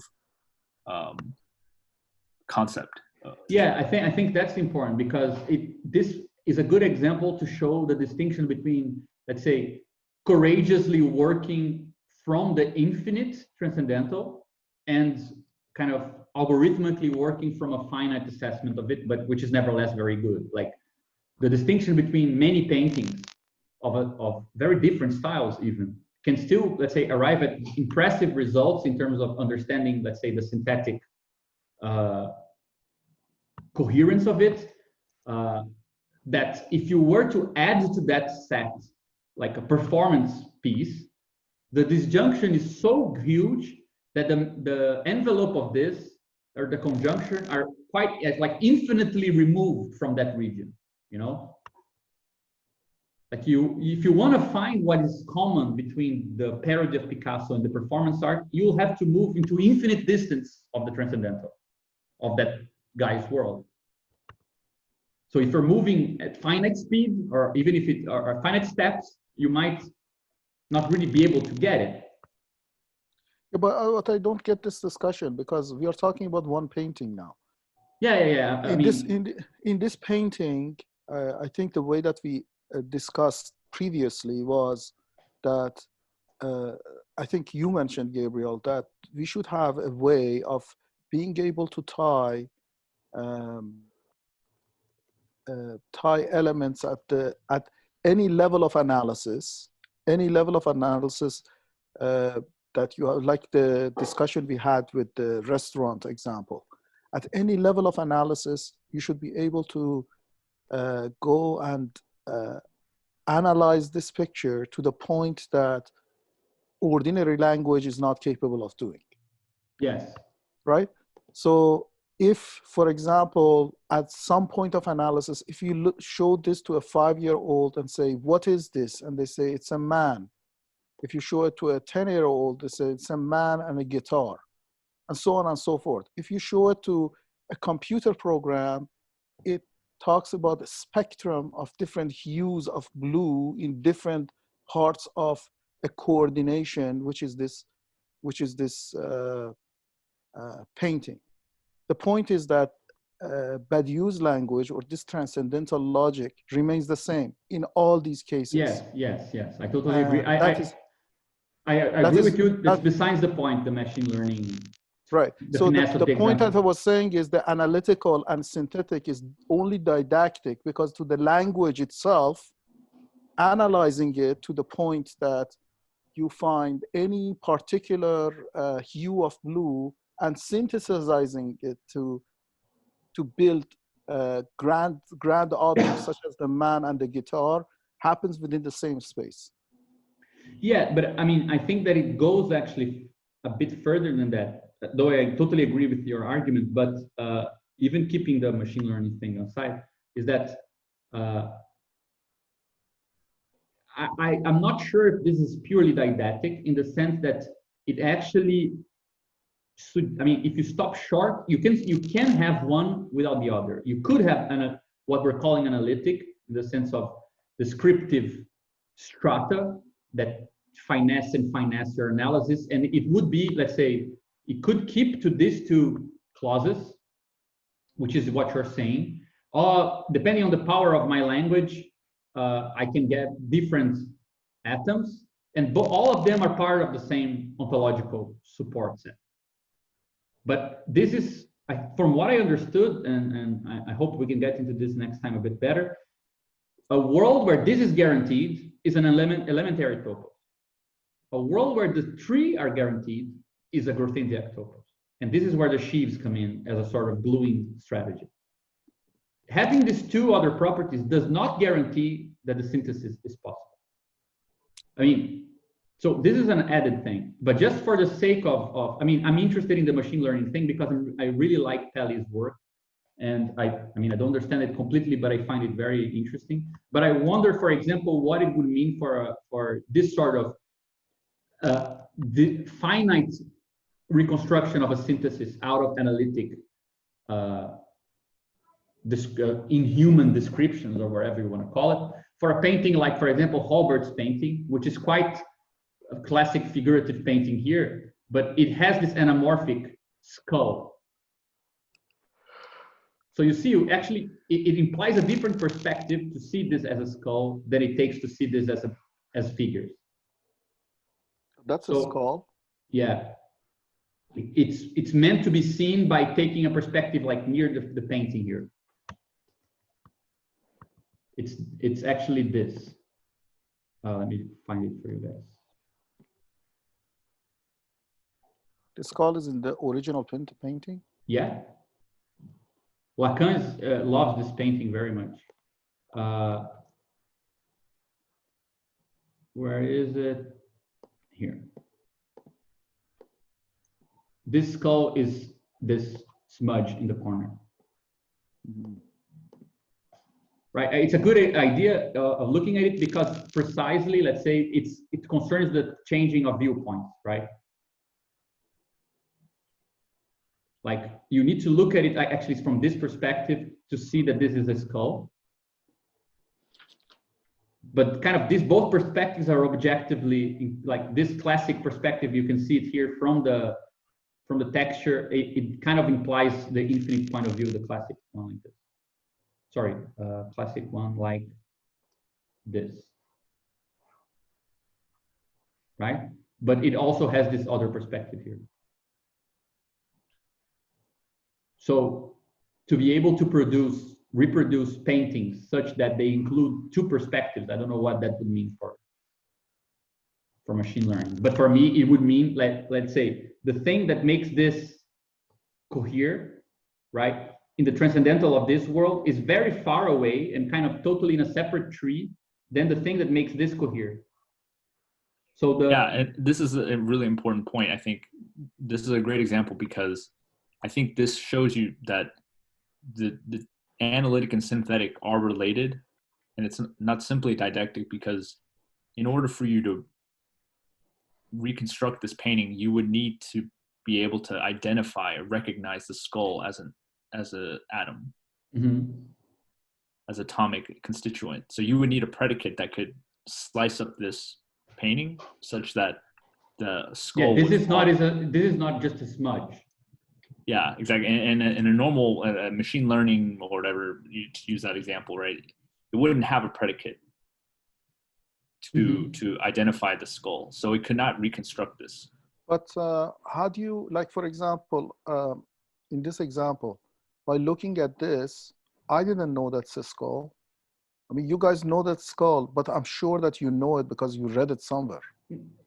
Yeah, but if you actually see the painting and it's big enough, and if you take a certain perspective, you can see it in the computer screen. Yeah, I'm not saying like, oh, we're superior to machines or something like that. I'm just saying that without the resources of a language to slice up the world, you won't be able to reconstruct certain things. I think that actually you could. I mean, let's say you want paintings that have anamorphic objects. You would have to ask the machine to kind of go through the painting twice, right? Under two different atomic kind of perspectives, right? The one that makes all of this cohere out of some analytic synthetic articulation, right? And one that kind of presents figures as if seen from a different perspective. Well, I'm saying that you don't even have to recognize it as a skull, because having it. But you can. That's the point. But you can. You can. Like all these relations all these particular relations here are included here. I brought this example up just to show that how incommensurate certain areas of the transcendental can be. Like the one that is actually organizing the degrees of appearance of this skull, and the ones that are organizing this other thing, so that if you want to find the maximal kind of envelope of all of this, it needs to be really, really, really infinite. Yes, but what my point was that if we talk in Badiou's language, you speak of the degree of identity, and that smudge on the floor, I am completely satisfied to call the smudge as long as I am able to recognize the difference in the degree of identity between elements that belong to that smudge and elements that don't belong to that smudge, and be able to call it an atom. Sure, I don't have to that's name what it. you call a site.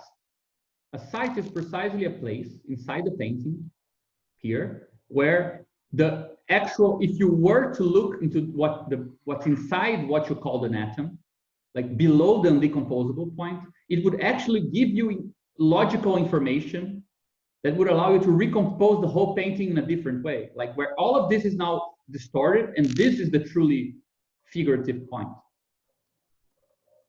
So this is not, I mean, you're satisfied to call it a smudge in the same way that people are satisfied calling workers and not by further difference inside of them. But there is enough difference inside that you can recompose the whole economic world. That's the point. So that's why it's so important to be able to realize that the definition of atom, where the cutoff point is, concerns has a synthetic counterpart. Because once you find, let's say, a lower scale that is also meaningful in terms of information, you can use the atomic logic to relocalize stuff and arrive at even a different transcendental. But then my question is, where is that synthesis is coming from? What do you mean? Like, if you are saying, if I understood what you and Dennis are saying, is a computer program cannot reconstruct this because cannot recognize this smudge as a skull. I'm not saying that a computer program couldn't, but it would take a very special procedure, not simply recognize it. Let's say that there is no such an instruction from outside.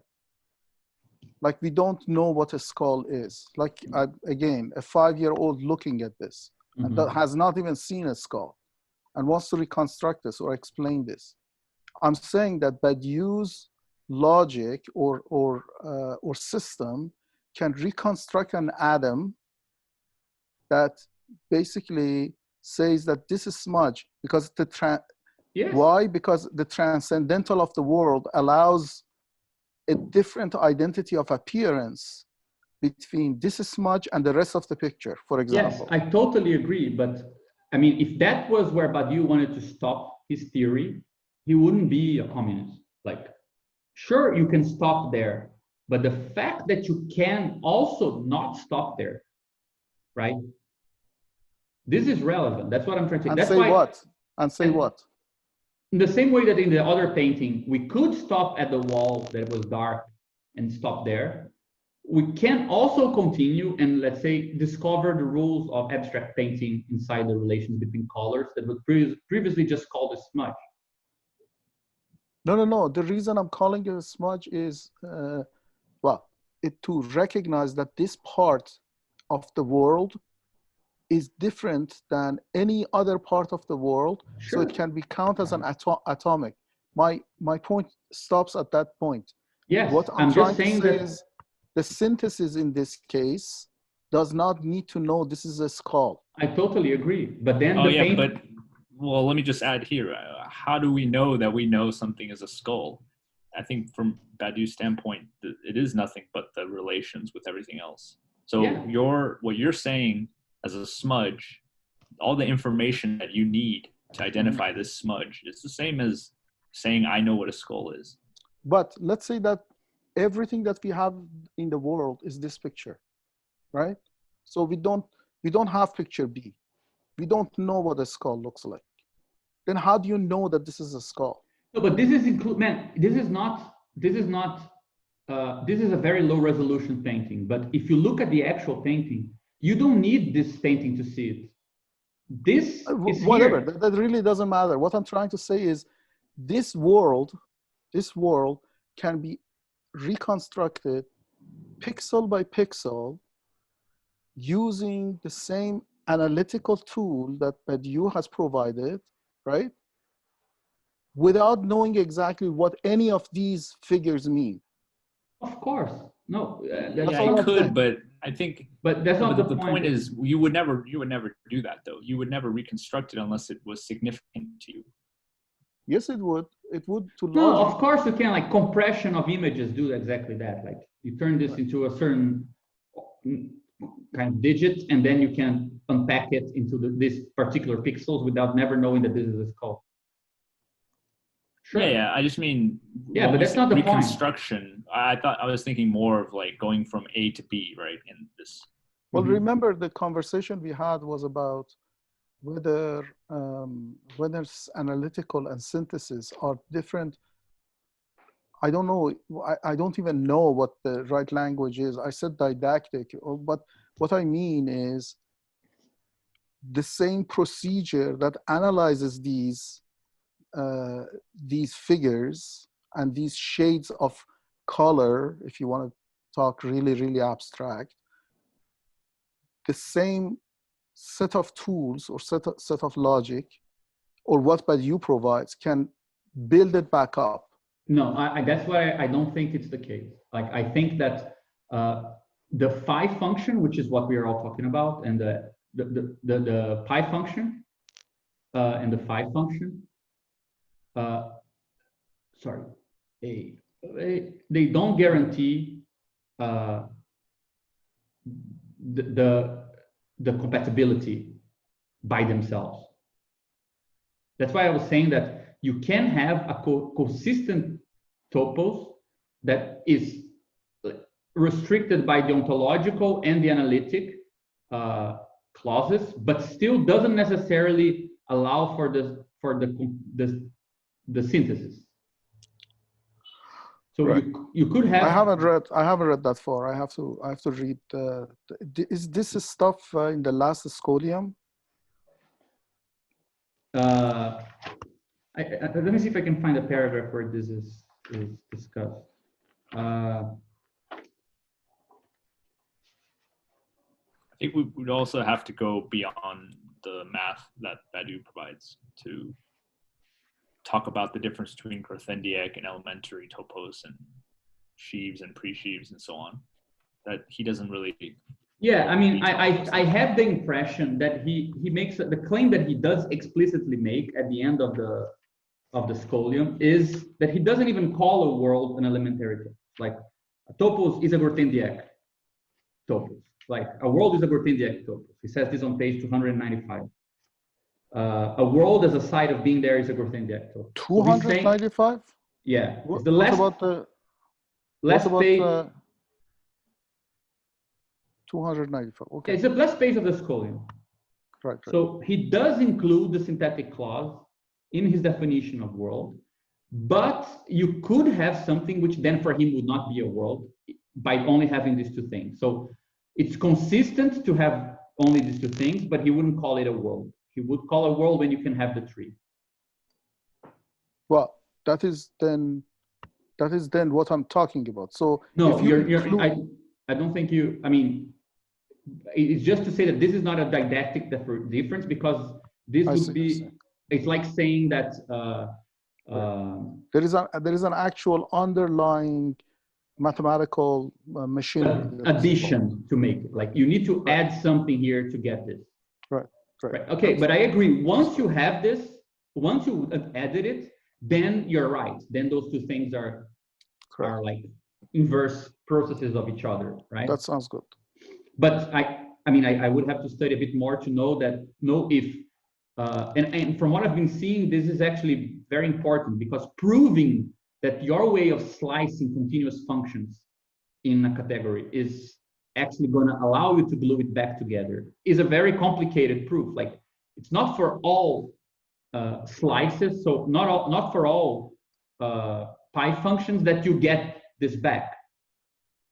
So it is a crucial result. But the reason why I meant, I mean, I am kind of forcing a slightly kind of separate argument, just for the sake of my interest in why it is that this whole discussion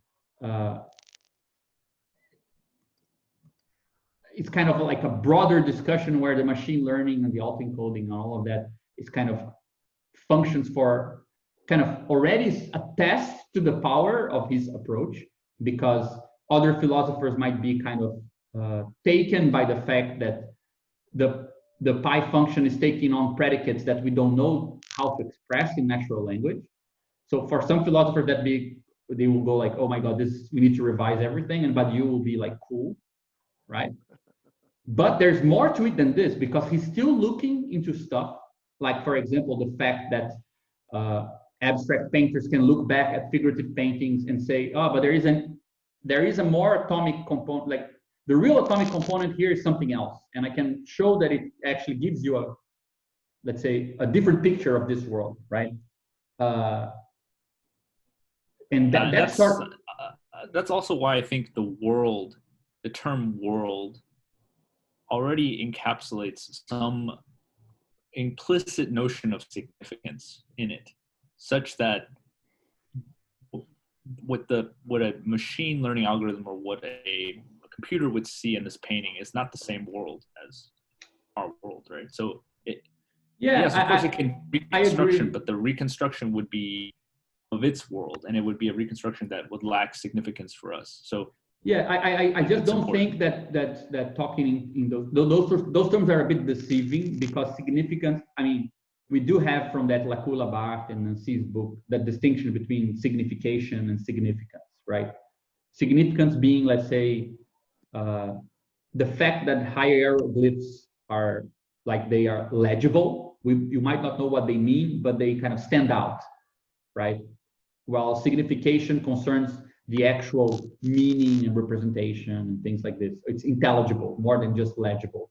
So legibility concerns, let's say, the domains of reference, while intelligibility concerns what those references, how you organize those references or get to them or find a reference that refer, right? So significance would be more on the side of, let's say, the infrastructure of semantics, whereas signification is the actual semantic content. So I think Reza is right to say that I don't need to know what a skull is to be able to organize the space of reference of this painting. And he's totally right. Like, rather than saying this is a skull, a kid will say a smudge. And he's talking about the same thing. And a computer will still recognize that this is legible in the painting and be able to compress it. And I think you are also right to say, yeah, but that doesn't mean that you, let's say, you capture the weight of significance of that reference space when you did this. Like the fact that you can compress an image into a very small file with very little information and reconstruct it back doesn't mean that you've reconstructed the world of that painting, right? You've reconstructed the reference of the painterly world or something like this, but that this is very relevant for painters and that this can acquire maximal appearance. It's not under debate at this point, right? Would you guys think that's a fair assessment? Yeah, I think sounds good, especially. Yeah, we agree at this level of significance. Yes, that's what I'm saying is the reconstruction part, the movement from A to B. Yeah, because I think a way of understanding this is saying that in this world, if this is a smudge, right? If this multiple takes the value of a smudge, it takes like almost like a mu value, like a p, a very low degree, right? But that it can take a maximal degree. That's why I called it a site, right? Yeah. Okay, I see. This difference here is a difference concerning worlds. And this is not what the compression does. The compression is not concerned with this. It's concerned with the ontological substrate, right? Either this point is like information green, red, yellow, or blue. I forgot. Yeah, or it's not. But that's what it's compressing. And with that atom, right, you can reconstruct this whole scene and you can discern this as a multiple, even if you don't know the value of it. But to actually get, let's say, the world, which implies the synthesis, and implies both the synthesis of, in this particular painting, both the synthesis of this with a minimal value and the synthesis of this with a maximal value or a very high value, right? Therefore, that's why I was claiming that, let's say, if this is not maximal, but perhaps very high, right? You would need to have like a very high value that is higher than P. To organize this into the transcendental of this world, you would need a very large infinite post set, right? Because there is a part of it where this has P value, and I think that perhaps either it implies a different transcendental, I'm not sure, where this has a higher value, or it implies at least that to see that, for example, this part of it is very different from this because this is an eye and this is the top of the skull, and this is another eye and this is a mouth, and those are relevant differences, right? To at least realize this, which you could realize from this painting's world, you would be kind of dividing this into quite long separate parts of the post sets tree. So it would take a very high, kind of complex kind of approach for a machinery which is capable of just kind of singling out, just kind of capturing the ontological substrate of the image to also be able to reconstruct the values of these things. Just a curiosity, you call this a site. in like Bedouin language, right? It's as in the site of the event. Yeah, because both in being an event and logic of role, he defines the site, and the intuitive way I think about it is like, imagine that you have a set, like a one multiple that is a part of some larger multiple, and that this is part of this. This is included. This belongs to this, but the stuff that is inside of it don't, right? So these things are not represented in the situation.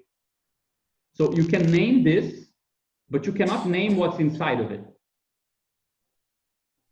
So it's in the edge of the void in the sense that it's kind of like the empty set, because it's part, but it belongs, but what's part of it is just nothing, right? That's why Marx, the Communist Manifesto says, we are nothing, we'll be everything. Like we're like below the level of the labor force, we're not counted. Like we count as labor force, as a smudge in the factory, but the internal information that makes for this smudge doesn't count, even though there is information here. So you could, like with a new hypothesis, you could extract information here to reorganize stuff in the situation. In the same way that with a different kind of closure point, with a different predicate and with different logical closure of the space that considers the skull, you can reorganize the visual space. So the site is like, there is a very nice atomic interpretation of it, right? The site is the place where you halt the meaningful decomposition of a situation, even though there is stuff below there that has connectivity with the situation and that could lead to a whole, not like to a better evaluation, but to a new evaluation. So it's beyond, let's say, mere resolution and detail, but it's when you go below a certain level of resolution in such a way that the information you find here is not transitive with the information you already have, and you actually get to recast stuff in a new light, right? So it's the inexistent that becomes, let's say, the perspective on the situation. So yeah, this is really important. Right? I mean, and this is, I think, why the synthetic point, you could go below. I mean, even if you go to what's, let's say, composing the workers, some of them are from France, some of them are not, which is the Badiou's favorite meaningful distinction that is not counted by a factory. Most of them are immigrants. And to be an immigrant means something, can mean something politically, which we don't know what it is, but it's not part of the factory world. So you could organize people under a different transcendental, if these differences start to make a difference, right? Or for example, workers are under competition, but the fact that the wives of these workers are solidary amongst each other because they all suffer from the same patriarchal conditions might give you a common point that allow you to reorganize the situation from that perspective. So certain differences no longer make such a difference, while new differences that were previously uncounted are very important. So the site, I mean, and now I think this makes clear why the atomic logic is, let's say, finding a closure point, not only under analytic conditions, but also synthetic, because you want the close. I mean, a world is closed in a way that it can recompose itself as it is, right? But you makes in such a way, and this is connected with the fact that he chooses not only Grothendieck topos, but I think local topoi, in such a way that you could find more stuff in that set that will give you a new, not only, let's say, a more detailed perspective, like, oh, I learned that this is a skull. Now I can continue to talk about it in the same way, but with a better name that further divides it and so on. But more than this, it can give you a new perspective that is not included in the previous transcendental. So yeah, if it's a site. If it is a site, yes. Right, and that's another distinction he has in being an event, which is, you know, like you need historical sets and so on. That yeah, exactly. Yeah, but special sets that here it will be the distinction between a tonic and tense worlds. Just another curiosity. I understand what the concept of site is, but let's say that you have this guitar and you have this skull. and the guitar has a hole and has some strings, and those holes and strings don't belong to the world. They belong to the atomic elements that is called the guitar. The fact that like this hole, why we say that this hole in the eye doesn't belong to the world, but this hole in the guitar belongs to the whole, and hence the guitar is not the site. Why is that? I think that the point is that first of all, I think that on the section on localization, where you get this atomic generation of other atoms, right? Once you define this as an atom, you can localize the localization of the hole in this atom is also an atom, right? Yeah. So there is this respects both the analytic and the synthetic conditions for the world of figurative painting. I think that if this is a smudge, this is not an eye, because smudges don't have eyes. So if I localize this as a smudge atom, I don't localize this as an eye. That's why I didn't say eye. I said the whole, right? Or the dark part, or whatever. Yeah, you could, but sure, but you could then say this is an atom, and you can localize in the smudge the dark part of the smudge. No, I don't know. What I'm asking has nothing to do with the analytic synthetic part.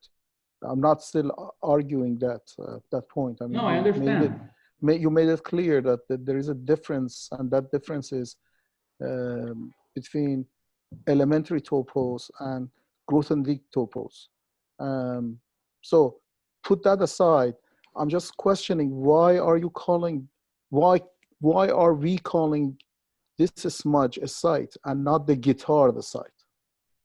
For the reason that I mentioned, that if you localize this, if this is defined as an atom, and the atom is defined by the predicate smudge, you will localize all these regions as the dark regions and the bright region, right?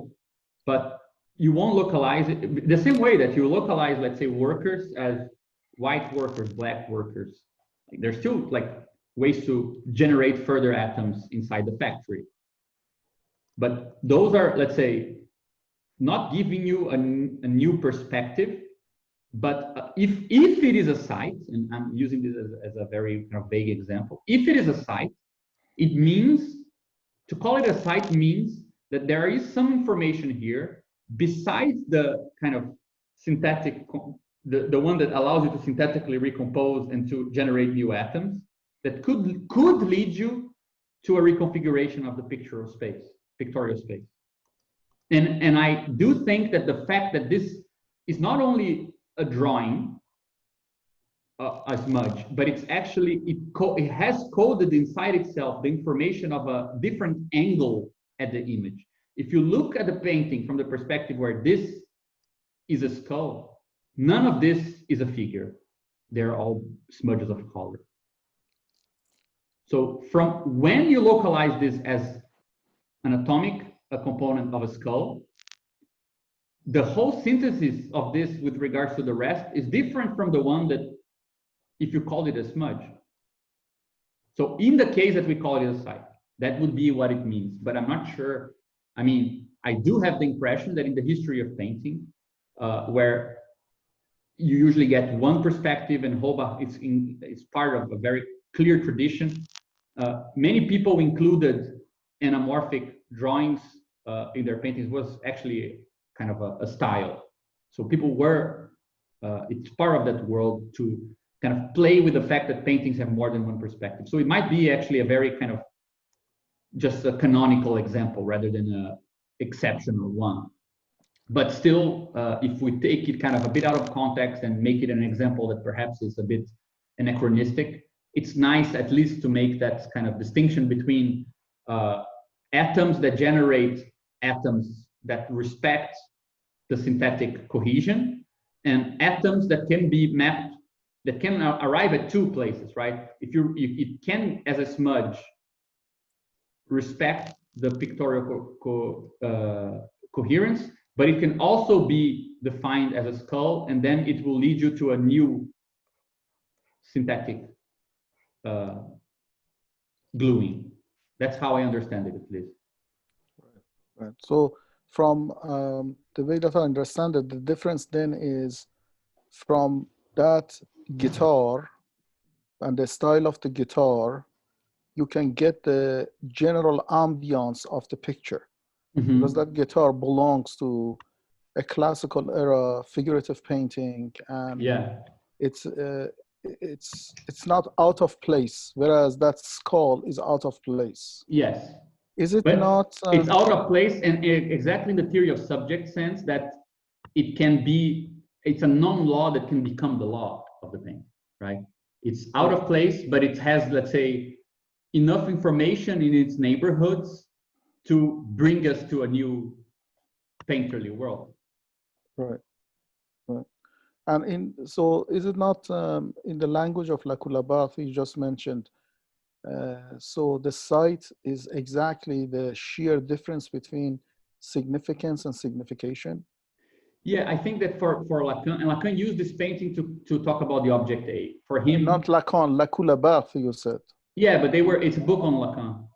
It's a book on Lacan. I see. It's called The Title of the Letter, and they use this distinction between significance and signification to talk about the difference between how S1 connects to S2 and how below this you have something which is internal to this dynamic, which is this remainder, but it cannot be absorbed into signification, right? But it's Lacanian, so it's kind of, it's cool, but it's not really consistent as a general idea. So for example, you can see very well the limit of Lacan here, because he calls this the object A. And for him, this is like the stopping point of the gaze, because this doesn't represent a object, it represents the seeing itself. So every time Lacan reaches the non-law or the out of place, as Badiou says in Theory of the Subject, he takes this to represent place as such. And for Badiou, you can opt out of this and actually take this as a new placing. Yeah, he allows for that.